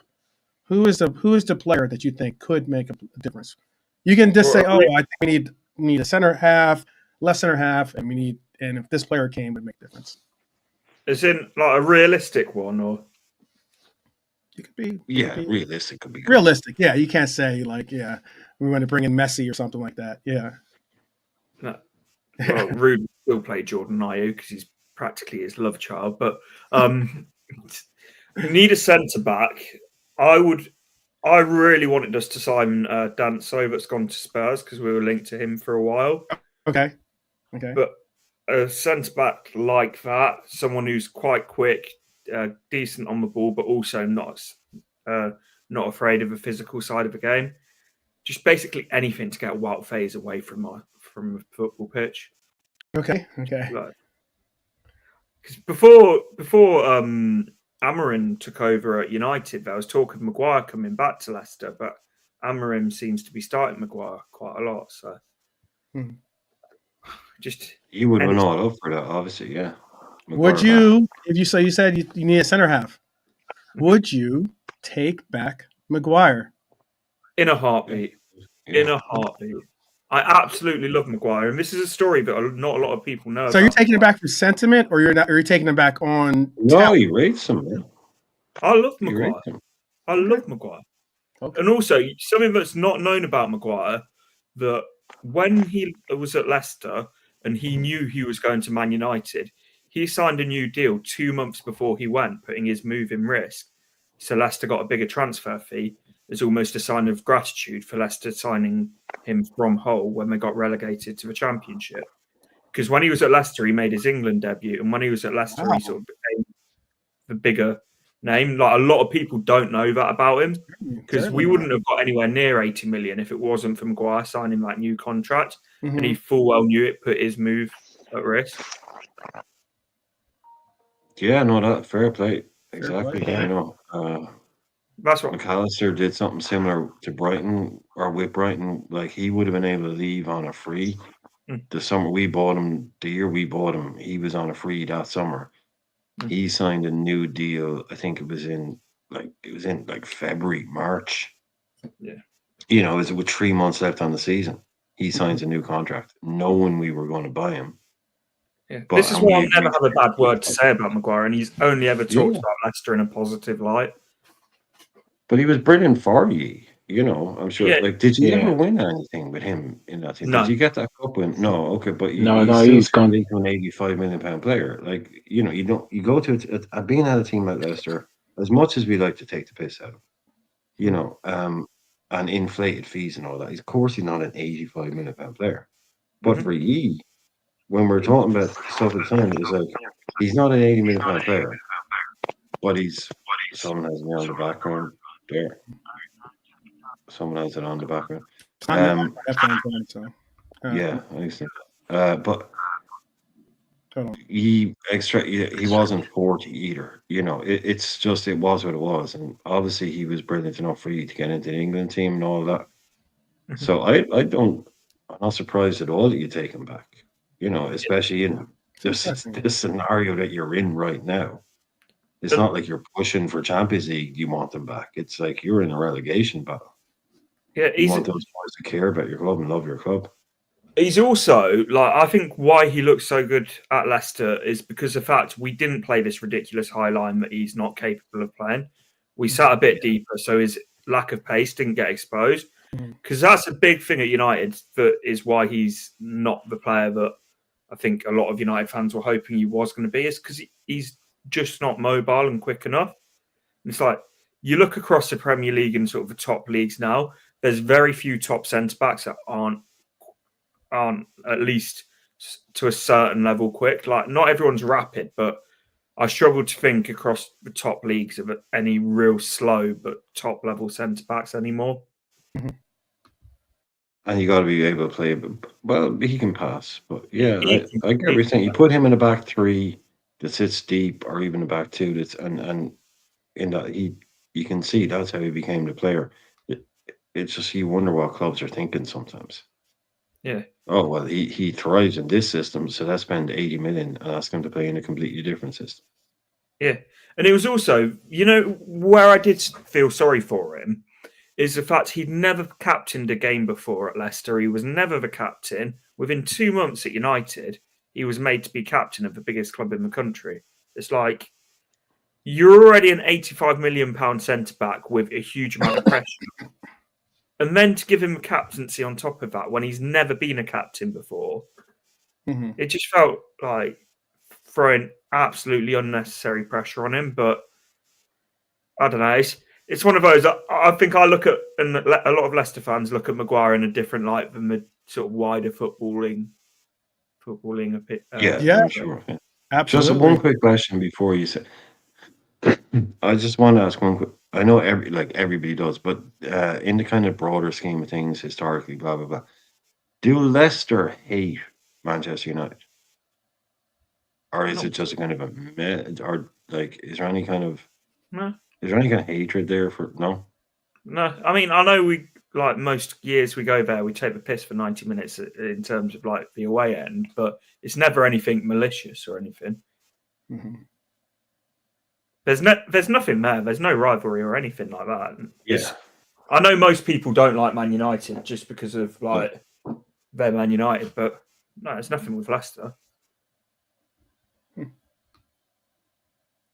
Interesting. Who would you say is your most heated rivalry? Forest. Forest, yeah. Without Yeah, it would be without a Forest. shadow of a doubt. It'd be then Forest, Cov. Derby, then Cov. Yeah. Okay. Derby before Cov, yeah. Yeah, because the Cov one's more of a sort of. It's felt like the last sort of 20 years, and this is talking to a lot of sort of the older Leicester fans, has become much more of a thing where being around the same division a lot more, played each other a lot more than we ever had before. Because when Cov were good before, Leicester was shit, and vice versa. Like obviously last season. Oh, you kind of avoided each other. You never really were up against each other, kind of shit. Yeah, and I also think though that, and it's a strange that since the M69 in between Coventry and Leicester's been built, it's felt close. I know it's always been the same distance in terms of mileage, but it feels closer. You can get there in half an hour now, kind of thing, as opposed to you can make it in 11 minutes, bro. From Coventry to Leicester, in 11 minutes. Yeah, 11 minutes straight down the M69. Yeah, there you go. And then, yeah, bang on there. Ready to go to Montfort Uni as well. Yeah. Yeah. Oh, yeah, to Montfort. A lot longer, weren't it? Yeah. Then you got Earl Shorten and all these sort of places in between.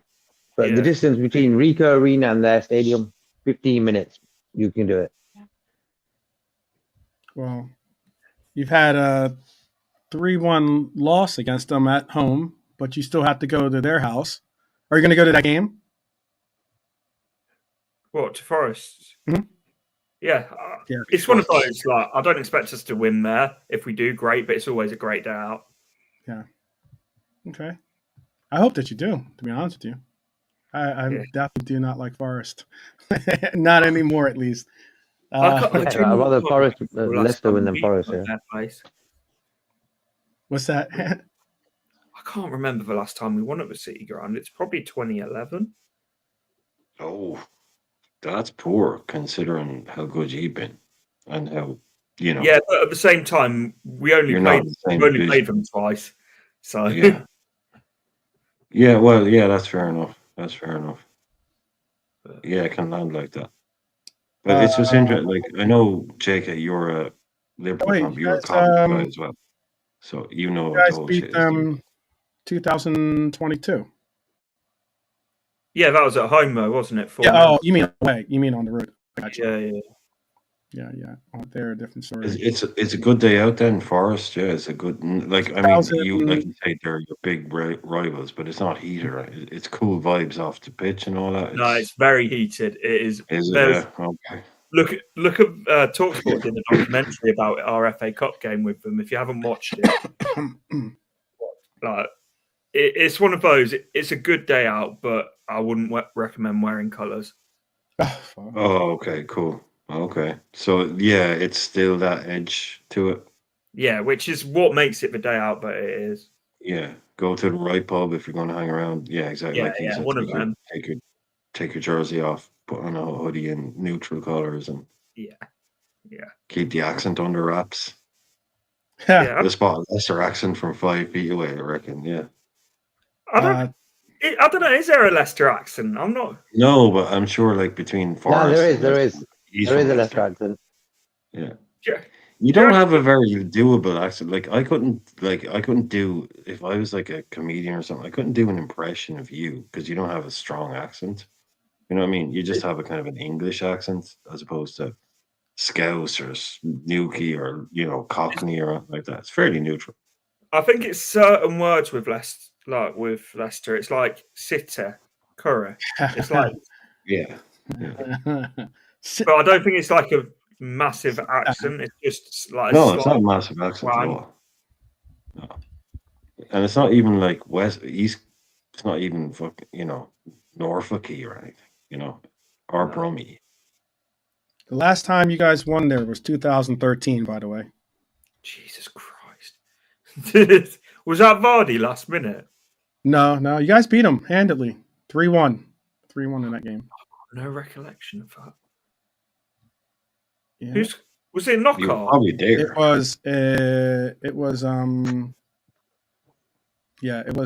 knockout phase. Let me see. Knockout.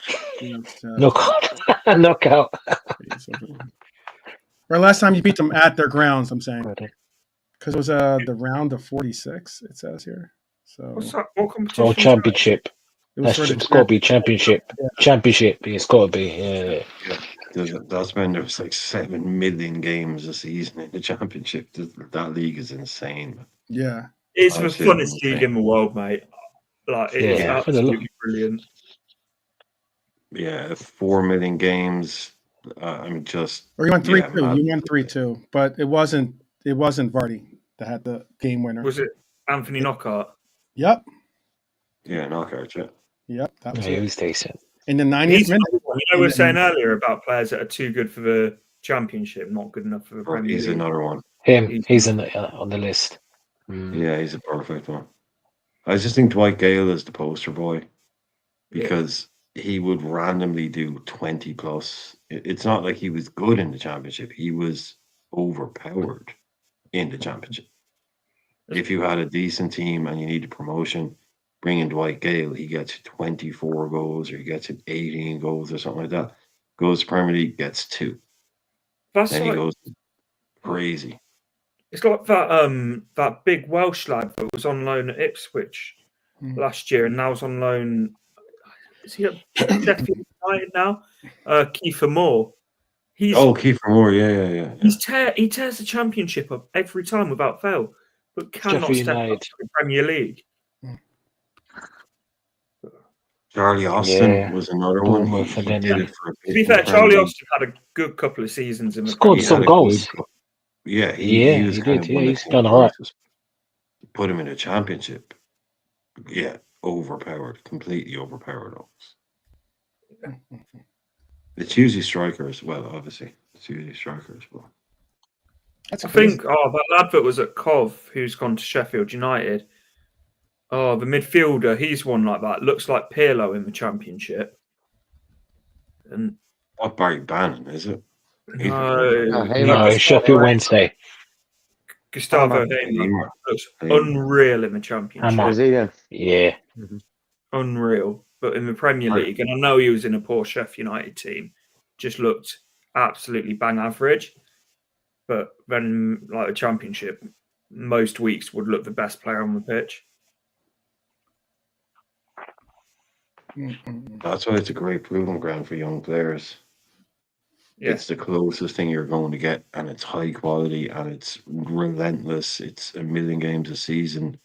You're going away to all kinds of different grounds, ones with good facilities, bad facilities, good changing rooms, shit changing rooms. You have to learn proper football, up against guys who are fighting for their careers, 32-year-old guys playing for new contracts.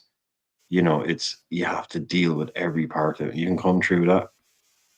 That's why we had Conor Bradley, and he goes to Bolton as a 19-year-old, wins player of the season as a right back. That's a proven ground. That's a proper proven ground. It's like you either step up, or you'll get the shit kicked out of you very quickly in the championship, and that's why certain players, and I think Dewsbury Hall is in this category where I think he suits the championship more than the Premier League, where he's a bit more physical. Yeah. can drive on the ball a little bit more, but he's not really that technical. Because I think the Championship is almost what the Premier League was about 15 years ago, where it's about pace, power. Pace and power, yeah. Yeah, everything's changed. Yeah. Yeah, I thought Dewsbury Hall, I mean, him going to Chelsea, I think that was a wrong move. But again, at the time, you can't blame him. You can't blame him. Enzo's gone there, he wants him, he's thinking, yeah, I know him, I'm going to get games, but he's hardly started. And yeah, I mean, in hindsight. You know the really stupid thing about this from Dewsbury Hall is he turned down an offer from Brighton. Yeah. Wow.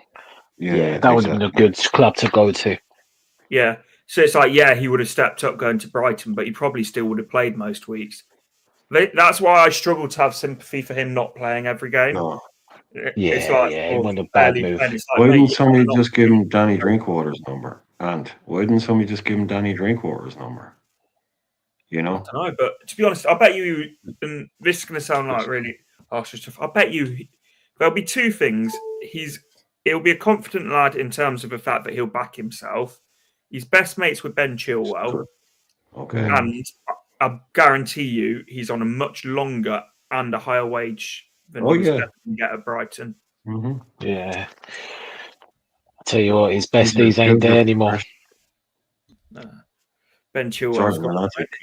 Sorry, Nat. No, I was going to say, his best ain't there anymore. He's gone to Palace for the rest of the season, so which is a good signing for Palace. Yeah.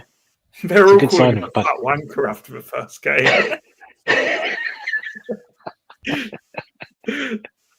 Yeah, I feel sorry for Chilwell. Yeah, he's been, again, Enzo's kind of overcomplicated things. You know what, with your ex-man, Enzo, I told people at the start, man, it's just, again, I don't think Chelsea's for him, but again, I said this at the start, even when he was on the wrong, but obviously, a lot of people to me jumping on the bandwagon, and now you kind of seen the mess. I mean, he done well he decided who he wanted out and who he wanted in, but look at Chelsea, man, they're a mess. I think he took way too much credit for last season. Genuinely, I think any competent manager gets us out of the Championship, because you've got players in there that are like in that team last year that should never be playing in the Championship. Yeah. You had a Premier League level, or maybe not a Premier League level squad, but a top. Actually, I would say a Premier League level squad, because it was a better squad then than what we've got now in the Championship. Whilst you've got the biggest wage bill, whilst you've got all the best facilities, I'm sorry, if you don't get promoted, you're going to make more headlines than you are if you do. I'll ask you this question before I have one more quiz to bring up. So I'll ask you for this question answer. Do you think, seeing the progress that he's had with Chelsea, do you think he's the right coach for Chelsea? Or do you think that the same issues that you've seen with some of because he did have some issues, even though he should have gotten you guys to obviously out of the Championship. There was I did hear some people say how much they didn't like some of his substitutions or some of the ways that he was overly loyal to certain players, maybe, and was a little bit stubborn with rotating his squad. They're seeing a little bit of that at Chelsea. Do you have the same? Do you think that's an honest evaluation for him, or? Yeah, he stuck by players way too much, and there's certain other players that just wouldn't get a look in. So it's like Daka was dog shit for most of the season, but still he persisted on starting him for. Whilst Vardy was injured, he started in game after game after game, and to the point where it was ruining Daka's confidence as well. It's like, and then you got Tom Cannon, who couldn't get a look in, who's been arguably the best striker in the Championship this year, who's on loan at Stoke and's now gone to Sheffield United. And it's like, certain players he would absolutely die by them playing, and others but he wanted us to sign, by the way. He likes a Connor Cody, etc. Just wouldn't get a look in. So yeah, Also, I don't think Chelsea's the right club for a manager like Enzo, where he's still very much learning on the job. Chelsea is not that kind of place. They say about a project and building for the future and all this, that, and the other. We all know that's not Chelsea. Chelsea's all here now, very quick, needs to build, needs to be success. So I wouldn't be surprised if he's sacked by the end of the season. Oh, really? If they don't get Really? Champions League football, Yeah, they've spent that over £1 billion. Yeah. Yeah, they rely on Champions League football. He's come out and said that. He's come out and said, and it's something that he literally said, is that Champions League football was not the 2-3 years is when they target to be playing in Champions League football. That's what he said. I need to find this for you, but there was a side-by-side comparison of his quote saying about Champions League football and Premier League football when he was at Leicester. He said that it's a 2 or 3 year project of getting Leicester out of the Championship. It was very well reported from very good journalists. If he didn't get Leicester out of the Championship, he would have been sacked. He's saying what I don't believe, and I liked Enzo Maresca, but I didn't believe a word of what he said. Yeah, for them to say it was 2-3 years to get out of the Championship is absolutely Yeah, it's not good enough. Yeah. No chance. The teams that go down should go straight back up, unless it's a fluky one, like say a Luton. I think But if a Leicester goes down, a Leicester comes back up. They're not sitting there. Oh, dude, you're cool. Take 2, 3. You take 2, 3 years, Minimum 2. come and go back up. Oh, they're like, we're going back up next season. yeah. Right. That's what we do here. He says We've got stuff, I think, to 20 try and as take pressure off his teams, but also at times you just think, mate, you are just chatting absolute shite.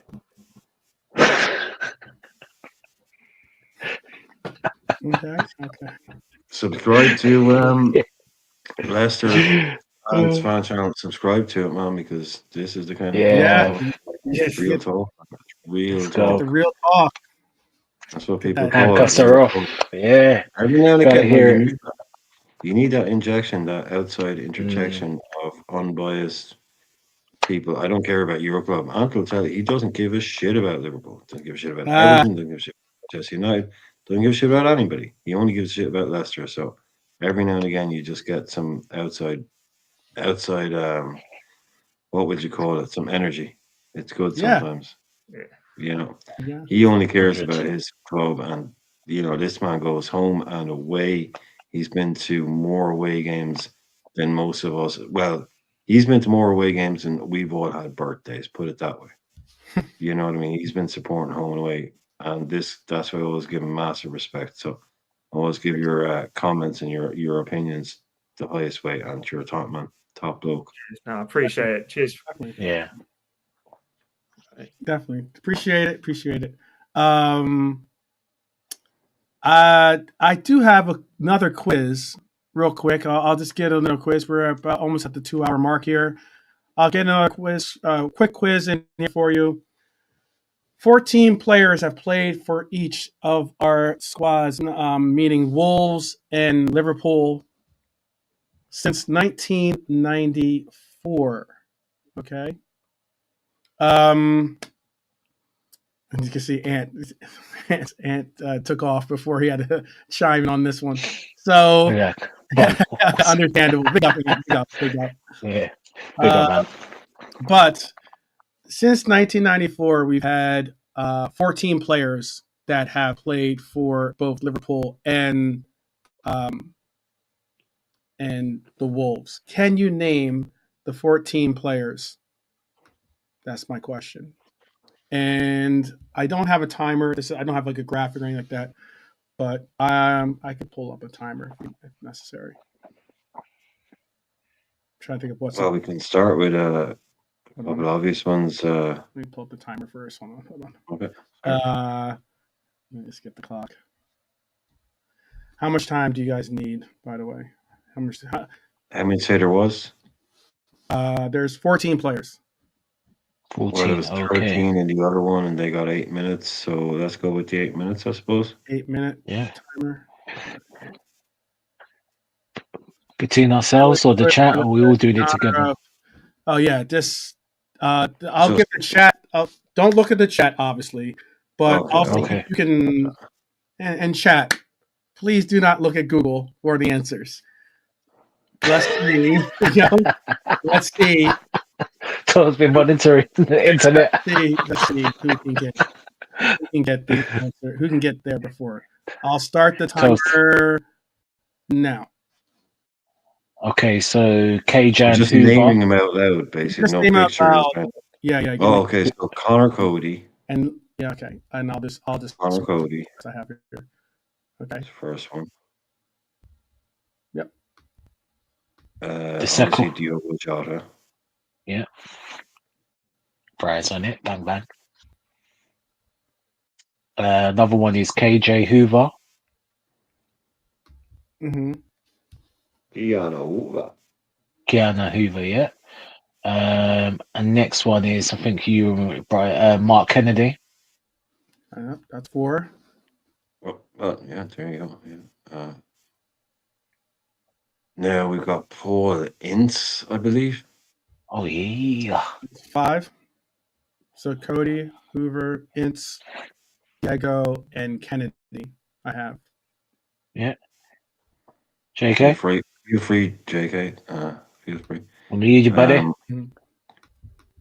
So we got there's the freaking striker. Connor Cody. Hoover. Got Paul Ince. Got Diego. Kennedy. Okay.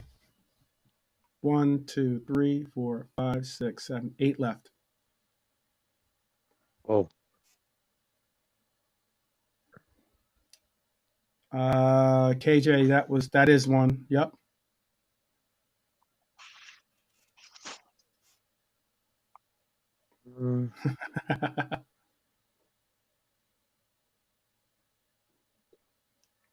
No, I didn't play for Wolves, did he?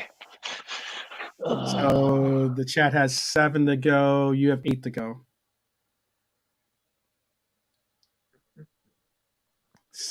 5 minutes and 30 seconds left, basically. Oh yeah, we're not getting that. Most of these Did names. Steve Staunton play for Wolves? Did Steve Staunton ever play for Wolves? and I play for Villa. Villa, no, yeah. A lot of things. Ratio. This question is, I'll call this double agents. They are players that This have is played all for time, Wolves right? and played Shit. for Liverpool. All time, yeah. Not just Premier League, all time. That is, and this is since 1994, by the way. Oh, Okay, since 1994. Chevy, Nicky Barmby. All Premier League, basically. nah. It's all Barmby, Barmy no. never. No. Chevy Ojo. Oh, yes. So far, Keane is, yeah. Yeah. Right? Played for Cove. Who? Yeah, I think Robbie Robbie Keane. Robbie Keane is correct. Robbie Keane. Who said Keane? No looking at the chat, too. No looking at Yeah, JK. no looking at No the one. chat. Yeah, I'm not No even one looking looks at at it. None of us. Yeah, Robbie Yeah. Keane. Yeah, good And shout. who else? Shelby Ojo. That's one. That's also on the list. Yeah, okay. Yep.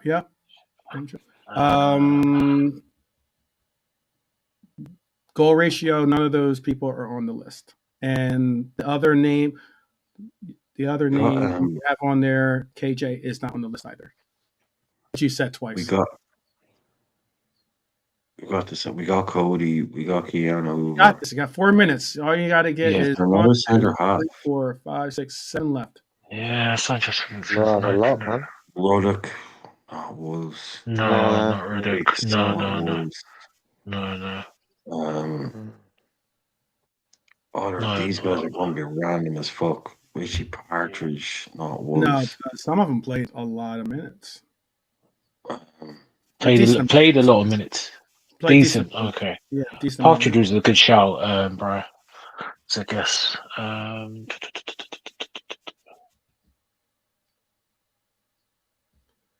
Nope. KJ? Not on the list. Wolves, man. Some of the players might have played before 1994, but this is all just Prem. This is all the 1994 Prem. Yes, Bernie. Oh, That name, Bernie. That name is on the list. 2000. So you guys are down to 1, 2, 3, 4. Few minutes, You guys got 6 names.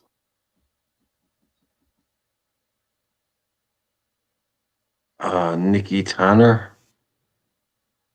No. 3 minutes left. What's his Steve. name? The one we got from Villa back in the days. Mark Walters. Didn't he come from Wolves to Villa? I liked a lot, actually, even though Villa. I don't think He he came. might. He played He Rangers came and from Villa. No. Yeah. It's a good guess, though. Paul Stewart.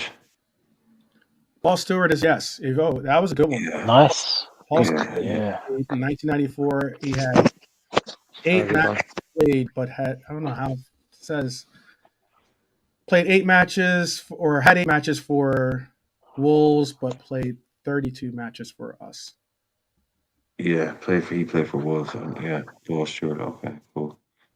Come on, Brian. Usually when you get another one. 2 minutes. 2 minutes. Good energy. 2-minute warning. Oh god, this is probably wrong. Michael Thomas? No, he's not on the list. No, I thought not. Okay, I thought so. Yes, that name is on the list. You guys now have 4 left. One. What? Yeah. 1, 2. Oh, the chat too. Okay. 5. That name is on the list too, KJ. You now have 4 left. Also, the other name you mentioned, Bernie, is on the list. You have 3 left. Wow, chat is coming. There it is.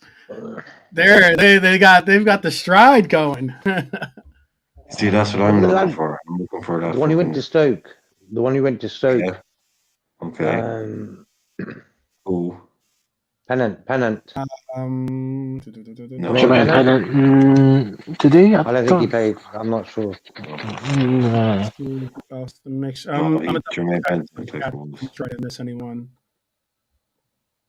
Again, Check with 12 on though. 12 on Pennant. Can we get a shout on Jermaine Pennant? I don't. Yeah. He played. Jermaine Pennant. I did. Yeah. Oh, you said that? Okay. Yeah, JK. Well, that's what I'm asking. Is he on the list? Yeah, he's on there. He's he played for Wolves? Yeah, I can't like remember him playing for Wolves. Okay, so we just got that one. So how many do we have left? Played for Wolves in 2012. He had How many games did he play? He had 15 games played for Wolves, and he had minus. Okay. So how many do we have left? That's name's not on the list. Goal ratio and Nice one, KJ. no, one. I never KJ, that ain't on the list either. So how many do we have left? Mark Kennedy's has been listed. You have 1, 2, 3. You have 5 names left. 5. I'm not gonna let you. You're out of time, but you can just keep going. Oh no, yeah. Jean-Michel Ferry. You guys got Mark Kennedy, but that name is on. Yeah, we got him already, Doris. Jean-Michel Ferry. Sorry, go ahead. Jean-Michel Ferry. Jean-Michel Ferry. I'm not just saying shit. I'm asking your name. Jean-Michel Ferry. No. Oh, okay. Keepers. Think goalkeepers. Yeah, no. Mike Cooper. Not on the list. No. Etange. Charles Etange from earlier on.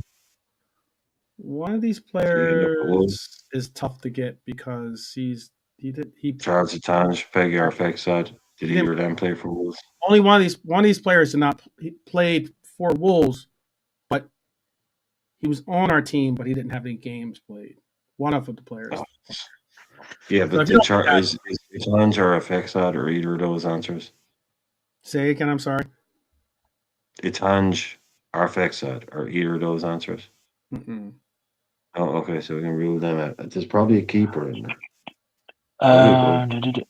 Would it be John Osembo? No. Okay. Who might have hung around out of Scandinavians? No. Kvarme. Hippier. No, not happy. They didn't hang around. They ever No. play for us. Let me see if I can help you out with some of these. Yeah, I'm kind of running out of options here in my own head. To be honest, lads, I don't Yeah. really know. Yeah, same. Uh, 2010. No, you wouldn't know for so I'll give you. You know how you do that whole thing. Eccleston. Nathan Eccleston. Nathan Yes, Eccleston. Nathan Eccleston. Is that one? No, he's not on the list either. Oh, Bernie, yes, you have said that, and he is on the list as well. Okay. Oh my goodness, I can't even go through all the teams that this guy's played for. This player, one of the players has played at Preston North End, then went to Darlington, Preston North End again, played at Blackpool, played at Preston North End, played for the Wanderers, played for Preston North End again. Some of your loans, but I'm just gonna go to the teams that he actually played for before.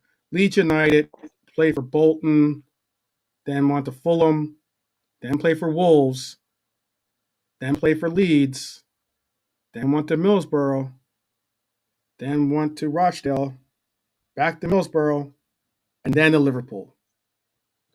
Who is calling me? Jeez, someone's definitely trying to call me a lot. It's a lot of teams, I know. It's a lot of teams. Bolton, Leeds, Liverpool.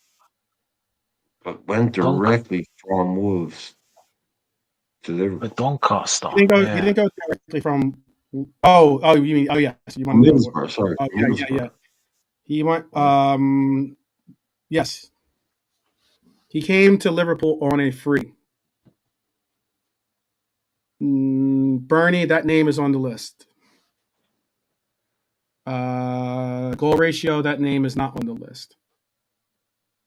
How many of the chat have they gotten? They've How many got- do they have to do?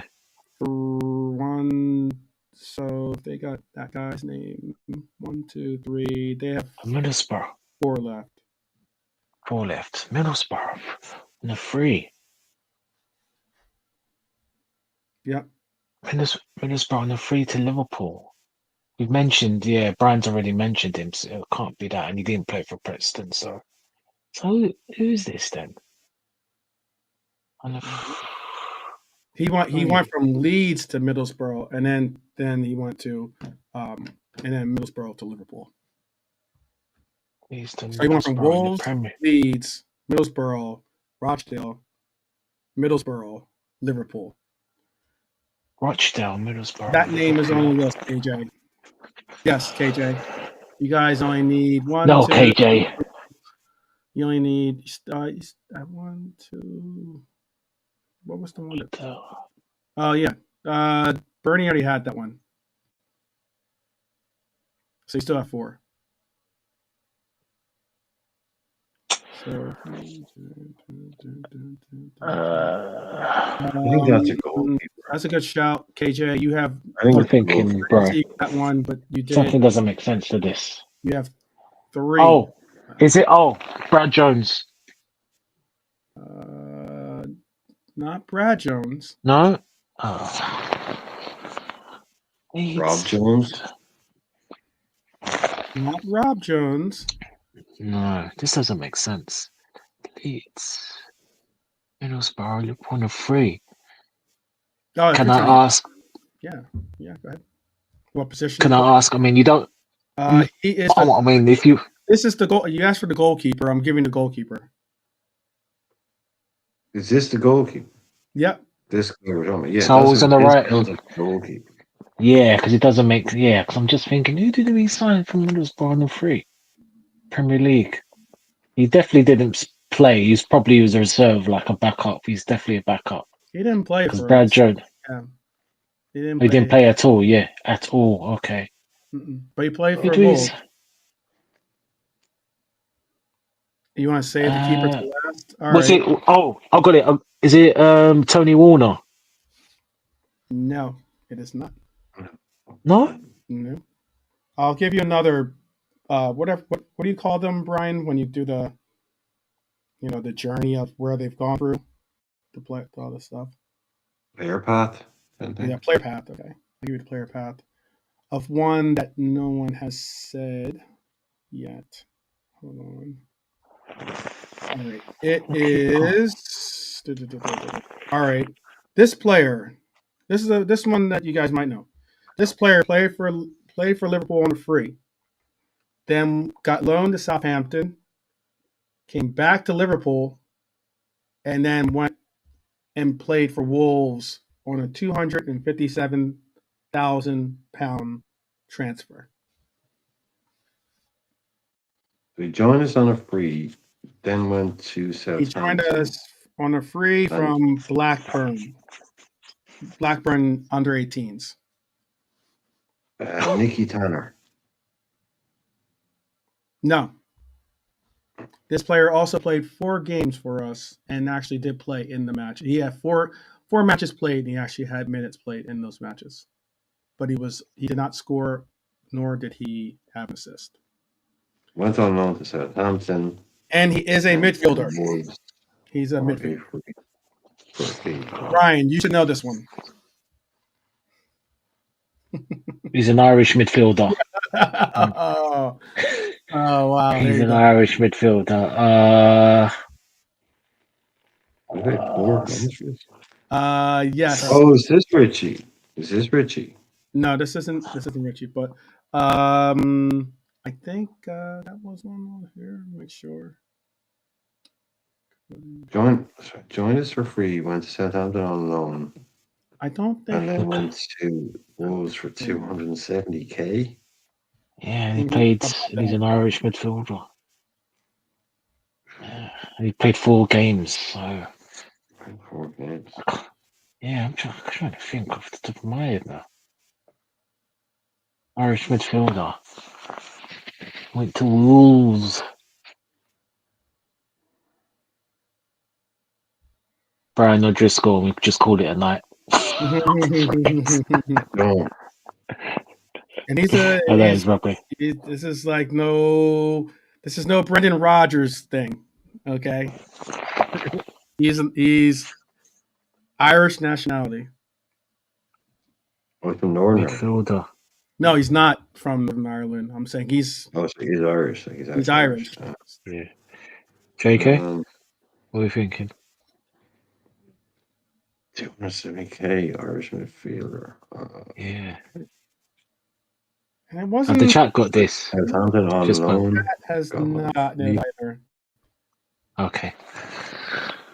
Wow. Yeah, I thought you guys would get this one. Interesting. Only because of the connection to Ireland. That's the only reason why I said it like that.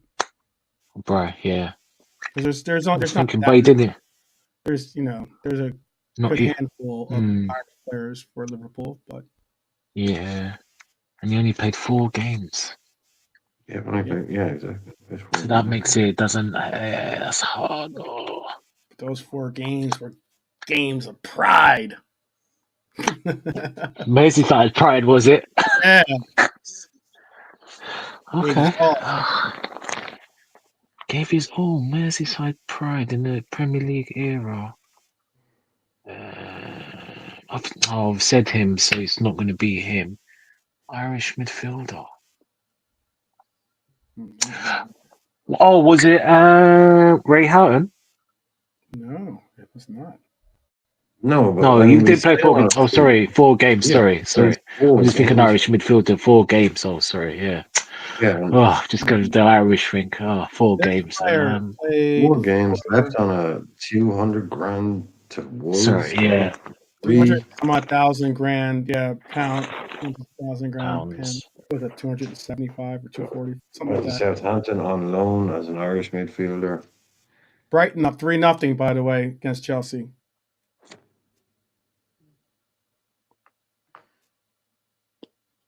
I don't know who this guy is. He is on this list, Red Armchair supporter. He is on this list.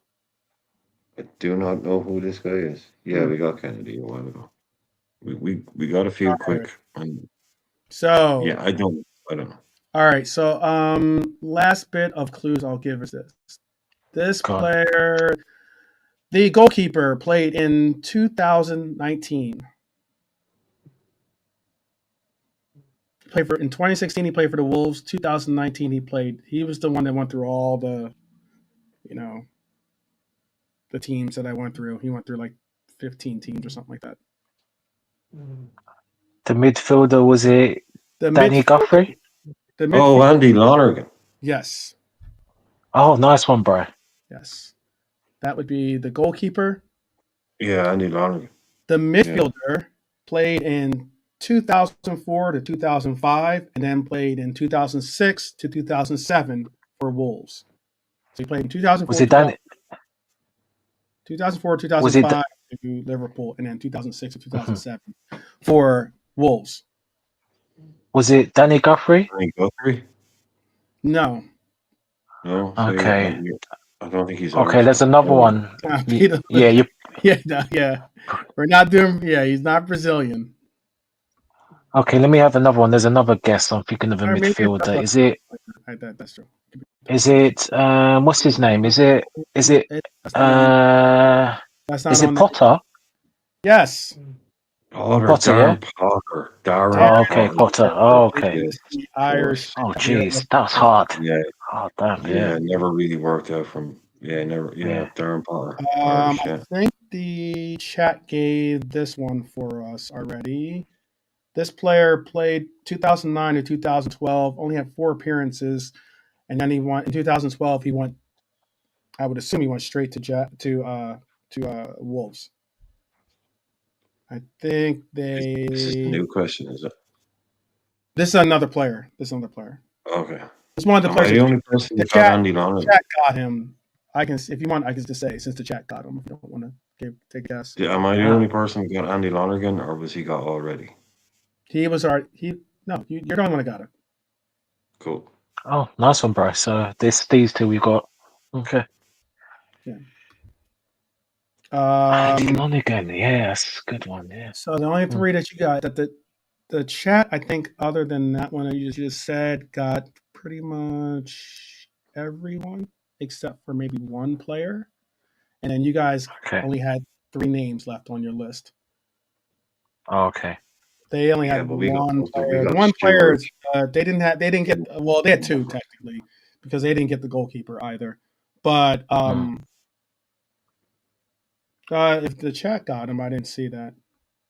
Yeah, I remember when we signed Lonergan when he was like 38 or something, and then everyone got injured. I was like, "Oh shit, this guy's actually going to have to play now." Yeah, there's only one. Yeah, there's only one name that the chat or you. There's only one name on the list that you or the chat have not gotten. All right, and okay, there you go. That's interesting. And well, you can give us the ones we haven't gotten that the chat have gotten, so we can get it down to define. Paul Jones is a player that you guys didn't get. He played for us. Say that again. Paul Jones. Ooh. Paul Jones. Oh, Paul Jones. Yeah, that's it. Oh, yeah. Rob Jones, not this Jones. I was like, that's another Jones. Yes. He's true. He played for us. I was just going to start naming Joneses, but then we got sidetracked. So, yeah, I knew it was a Jones the way he was. Yeah. Not that Jones. Right. It's like, yeah. I'm a team player. It's not Rob Jones. But, and the other one, I don't know if his name was. If he was a baseball player, this name would be popular, I guess. But the other name was. Oh, we all know, Bernie. We all know that you got that. The chat only had one name that was 2 names technically. I didn't see you guys get the goalkeeper, but right. But other than that, the other one that you guys got in the chat was 2009, 2012. This player played for us 4 times, played for Wolves 11 times in 2012. His name was Jack Robinson. Oh, yeah, the left back. The fullback. Oh, God, Jackie, yeah. Yep. Oh, wow, Jackie, yeah. And I can't remember for Wolves. Okay. And so there's only one left. Only one name left that I haven't seen, or at least maybe I'm double checking. I'm trying to double check to see if the chat got this name. Okay, so give us a clue then. Give us a clue on the last guy so we can try and get it. This guy played at least position. How about this? Position. Ooh, Just tell us what position he played. hold on. Let me see if I can give you that. I was going to say this guy played for Liverpool, then played for Wolves right after Liverpool. So he played from 1991 to 1994. He had 74 matches played, scored 12 goals, and had 5 assists. Then went to Wolves and played 11 games and had 3 goals. It's not Jan Molby, is it? It's Ray not- Houghton. Nope. He played for us from 1991 to 1994. Didn't Yep. play many games, but when he did play, he scored goals by the sounds of it. It's quite a good ratio. It's only 4-12. Well, I mean, in terms of games. Yeah, injured all the time by the looks of it. But when he did play, he was effective, and then he goes to Wolves, Oh yeah. and he's in the mid 90s. Who the hell is that then? Okay, I do remember. 1993, though. There was no one. Oh, it's not. You're talking like kind of Eric All right. Meyer, This player played for Villa, played for Liverpool, played for Southampton. He even played for Rangers in Scotland, and played in the lower divisions. It's not St. Cloud, is it? And then played in the lower divisions of the Football League for Stoke City, for Wolves when Wolves were in the lower division. Obviously, played for. Yeah, so he played for. He played for Rangers. And this player is an English player because he got 1 cap for England. I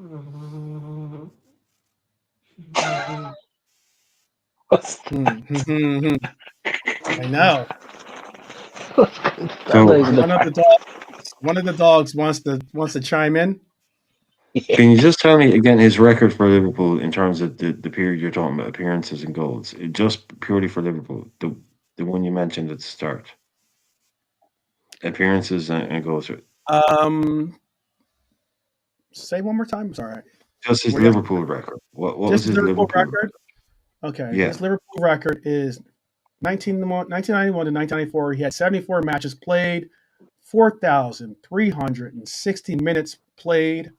He had 12 goals and he had 5 assists. I'm going to see this guy. 94. He can score a goal. His games per goal ratio was 6.53. It can't be. Is it David Speedy? It's not David Speedy. No, he wouldn't have been there, would it? Bernie, yes, you got it correct. Did Barney get it? Who is it? We can end it now. We can finish it. We spoke. We said Mark Walters already before. Did you? Yeah. Did you? We did. I didn't hear it. Yeah. I didn't hear it. Yeah, we said it. All right. Yeah. All right. We said it. Okay, I didn't hear it, and I was repeating them once you got off. Cool. No, I'm not blaming. No, but we did. We definitely brought him up before, so that's cool. Okay. That's cool. It happens. It happens. Yeah. No, but all that matters is we got them all. That's all that matters is we got them all in the end. Exactly. Yeah, you got them all. Yeah. All right. We are there. We got there.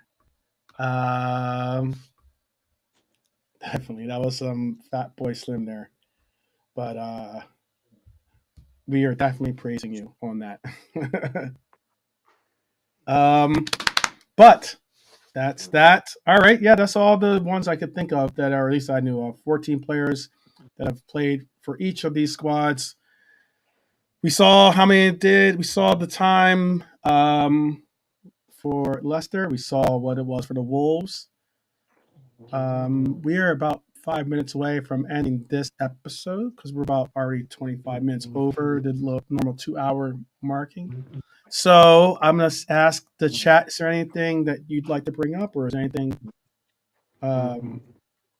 you'd like to bring up yourselves on the panel before we pounce?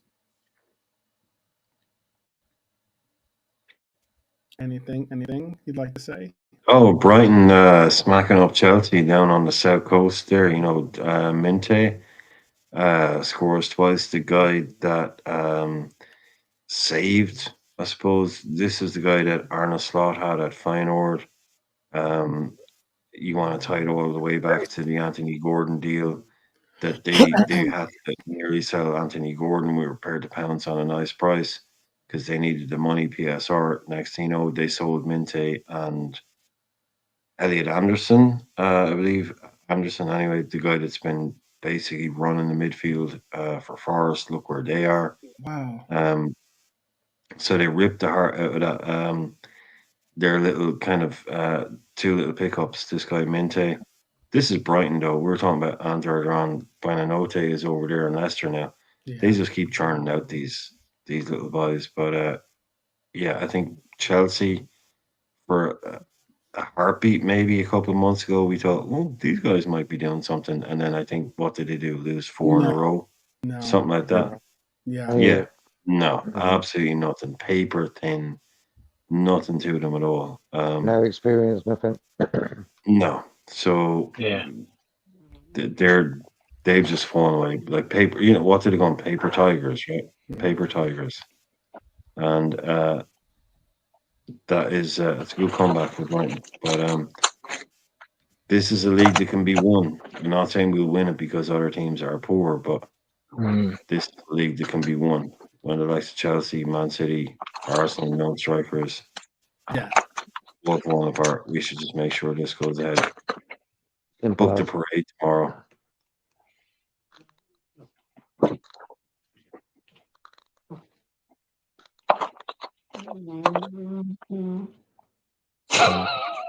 I think 12 months frozen, isn't he? And the noise in the background.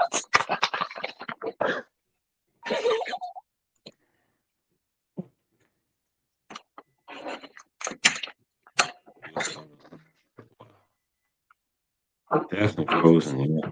I think Definitely. I find this thing John Henry in his helicopter flying, flying over his end. Yeah, I just see there's been a story come out now that Man City have won their verdict on this APT thing. That's basically declared them null and void. So now we all have to be lawyers and accountants again tomorrow. So they've had a huge win on this. Premier League sponsorship rules declared void in win for Manchester City. Tribunal ruling relates to regulations in 2024 period. Associated party transaction rules are unenforceable. So they've had a huge win in that. In typical Manchester City, just turning football into an episode of Succession or something. That kind of news. There we go again. You know, just the usual. Even though there was another story that came out earlier on about how they're bringing in this new version of PSR 6 months later than they were supposed to. That thing's been fucking relegated. I was looking at it a minute ago. But it's basically the team at the most you can spend is the revenue of the smallest club in the division. So if the smallest club in the division only earns 140 million, that's all you can spend.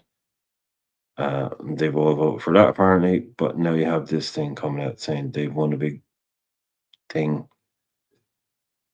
Oh man, it wasn't supposed to be about this, was it? Watching football and being a fan. You know, it was just supposed to be about watching the game and having good players. Now it's all about, well, this nonsense, basically. Yeah. Backhanded compliments and most money to navigate certain rules and regulations. But yeah, unfortunately, this is the year we'll watch football in, unfortunately. And yeah, it's quite a shame, but I don't think any of us did not expect this, you know. See? So bad that 12 had to come off the channel Yeah, in disgust. scream at a wall or something. Yeah. But I saw another story yesterday that because Khalifi, the guy that heads up QSI, the Qatari guy who is also high up in UEFA, I think it is, he's being investigated now, right? So lo and behold, there's a big story coming out that's saying QSI are thinking about diluting their investment in PSG because the owner is under investigation. It's all like, oh, you put me under investigation. Well, we're going to pull all our money out of PSG. Yeah. Okay, that's normal behavior. Yeah. Sorry about that, people. Yeah, I have not had good luck with computers lately. My computer just crashed on me. This one just crashed on me for some reason. So, before it does it again, I'm gonna be shutting down and line for our panel to say their goodbyes. I'm not sure if Brian's got a show or if Nalante or JK have any shows lined up after this. If you do, definitely tell the people what you plan on doing. But like I said, this is like frustrating. I'm hopefully going to get my other computer back today. Hopefully, I'll be back to business. And yeah, big up, Alexander. It's been a minute. Good to see you, Alexander. Yeah, big up, Alex. Oh, make sure it's Go Rachel, big up yourself. It's cool. It's cool. No, it's probably got the wrong microphone set up. Oh no, it actually has got the right one. All right, cool. So yeah. Oh man, I feel for my friend Cal when he has all his problems with his computer. He's always got computer problems. I am definitely in the same boat as my brethren there, but yes, big up to everyone in the chat. Big up to the panel for helping out with this. Shout out to Ant as well for joining us. And he didn't need the 15 minutes of fame. He's already famous. Is there anything you want to say to the people before we bounce out? Yeah, Cal's computer is the worst. It is the worst. I've never really had that many problems with my computers. This all of a sudden. That's how it happens with them. All of a sudden, bang. Computer. It's the third computer in the past month. So, go figure. I always say this. Imagine you had a computer. It's like when Gates made Microsoft and stuff. He realized he was making money with loads of the computers. He took some bug in there, sell software to get rid of that bug, and then carries on. Computers are dodgy, bro. Yeah. Oh, this is. Yeah. I'm on my MacBook this time. I'm not even on the PC anymore. The PCs are already down for the count. But it's all good. It's all good. But big up to KJ, big up Goal Ratio, big up again, like I said, Alexander, good to see you. Red Armchair Supporter, Bernie, big up to try to think some other people that were climbed in. Obviously Marion, one of our Red Jewels. Dara. Dara that earlier. Uh-huh. Yep. That's up there, right. Shout out to KJ Goal Ratio. Yeah, Total Football. Alexander. Ratio, like you said. A lot of good names. A lot of good people chiming in. Red Armchair. Mm-hmm. Yeah, a lot of good names chiming in. Taking part in the festivities of TGIF. Look, people, we will be doing a preview for this big. It ends up being a big matchup, actually. Big matchup for us, at least. We obviously we've already got back to level pegging when it comes to having matches played. This is now you can now get a real honest evaluation as to where we stand with our performances in the league, with every game that we play, along with the others that are being played by the other teams. It is, I think, too late. That was probably why my computer crashed on me, because I tried to load up the Premier League fantasy football standings, because this game is the first game of the week for the new Mhm. week. So if you haven't gotten in your lineups, then que sera, sera. But yes, this is where it all starts. This is where it all begins for us. Really, this is 5 games, 15 days. That means No time basically to argue. the preview game review, preview game review, preview game review, preview game review. So again, let's enjoy the ride here. Let's all be supportive of this club, supportive of each other, especially. And yeah, you guys want to say, Brian? Is there something you want to say to the people before we bounce? No, not really. Not particularly. Just all the usual stuff. Thanks everyone for being here. We called it I shouted out earlier on. So yeah, no, just nice Friday night. Don't be so shy next time. That's all I say. Don't be so shy next time. Okay. Nalante, anything you want to say? Yeah, no, I second that. Same as what Brian said, man. Come on, man. We don't bite. We don't bite, goddammit. We don't bite, goddammit. Damn. Don't be over in the cold feet, man. Damn, we don't bite. But what I will say is, Reds, we go marching on. Big up, Ant. And see, kind of, other fans coming in here. This is for you guys. 12 has been putting the hard work. Forget about me. Forget about Brian. Forget about JK. Blessings Lee. 12th man has been putting in the yards for y'all.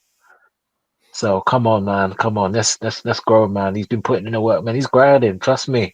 We've got certain things in the pipeline we're discussing in the backgrounds, but it's you people we're doing it. It's not for anything with you people. This is the realest podcast. Of course, I know you're going to say, of course I'm saying that because I'm on the panel, but no. Listen, man. Keep it real. We know. I'm not saying every Liverpool podcast is bad. There's some good ones, of course. Everyone each to their own, but there's some ones we know the clickbaiters. I mean, I don't want to do the names, but we know the clickbaiters. This man has been grinding for the last year and a half, man. Let's get it, man. Come on next time, man. Well, listen, we want to hear from you guys. We want to hear from you guys. Your opinions. Don't be shy. Listen, man. Hey, you want me to come on camera? I'll come on camera, yeah. Listen, man. Ain't no hiding faces out here, but bless up, big up to all of you, and we'll speak to you tomorrow. Blessed. Absolutely. Appreciate the kind words. And yeah, do this because I not only care about this team, I care about my fellow Reds. So that's how I see it. And I appreciate every bit of the support and the fact that some of these, if not majority of these names, are names that we see night in and night out for the channel. And it does mean a lot. It does really mean a lot. And I think can't say how much I appreciate it and how much I think that it makes a difference. I see a lot of these other channels. You see a lot of different people involved in them, and yeah, and no matter if they're going to try to freeze us out from being a part of the conversation, we find it nice and warm and cozy here with each other because this is where it's supposed to be with proper Reds as I see it, and that's what I appreciate. So last but not least, JK, did you want to say anything to the people? Bless up to the chat as always. KJ knocked the nail on the head. Amazing community we have here. It goes a long way when people talk with respect to each other. You can even have the same sort of argument about a player, whatever it is, but it's how you bring it to the table, you know. Bless up to 12 man. Press the like on this video if you can. Also, guy puts the shift in like the proper way to do it, you know, like a proper Liverpool fan, like all of us here in Atlanta, Brian as well. And bless up to Ant who came on the show as well. And look forward to the game Sunday, bro. Yeah. Hip hop poet. Yes, that's right. Yes, definitely enjoy your Friday, whether it's evening, morning, afternoon. Enjoy it. Might even be starting to peek into Saturday for some people. So enjoy your day, evening, morning, whatever part of it is going on. And be sure to join with us tomorrow. We'll be back at the normal hour of the 7 o'clock hour that we always aim to do. And we'll get a preview for you. Try to make some fun, engaging questions and have some, maybe even some fun, engaging little parts and segments for you guys tomorrow.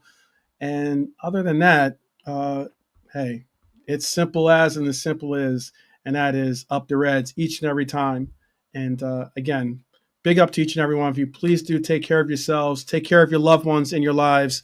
And again, we'll see you tomorrow, hopefully. All right. Take care and God bless.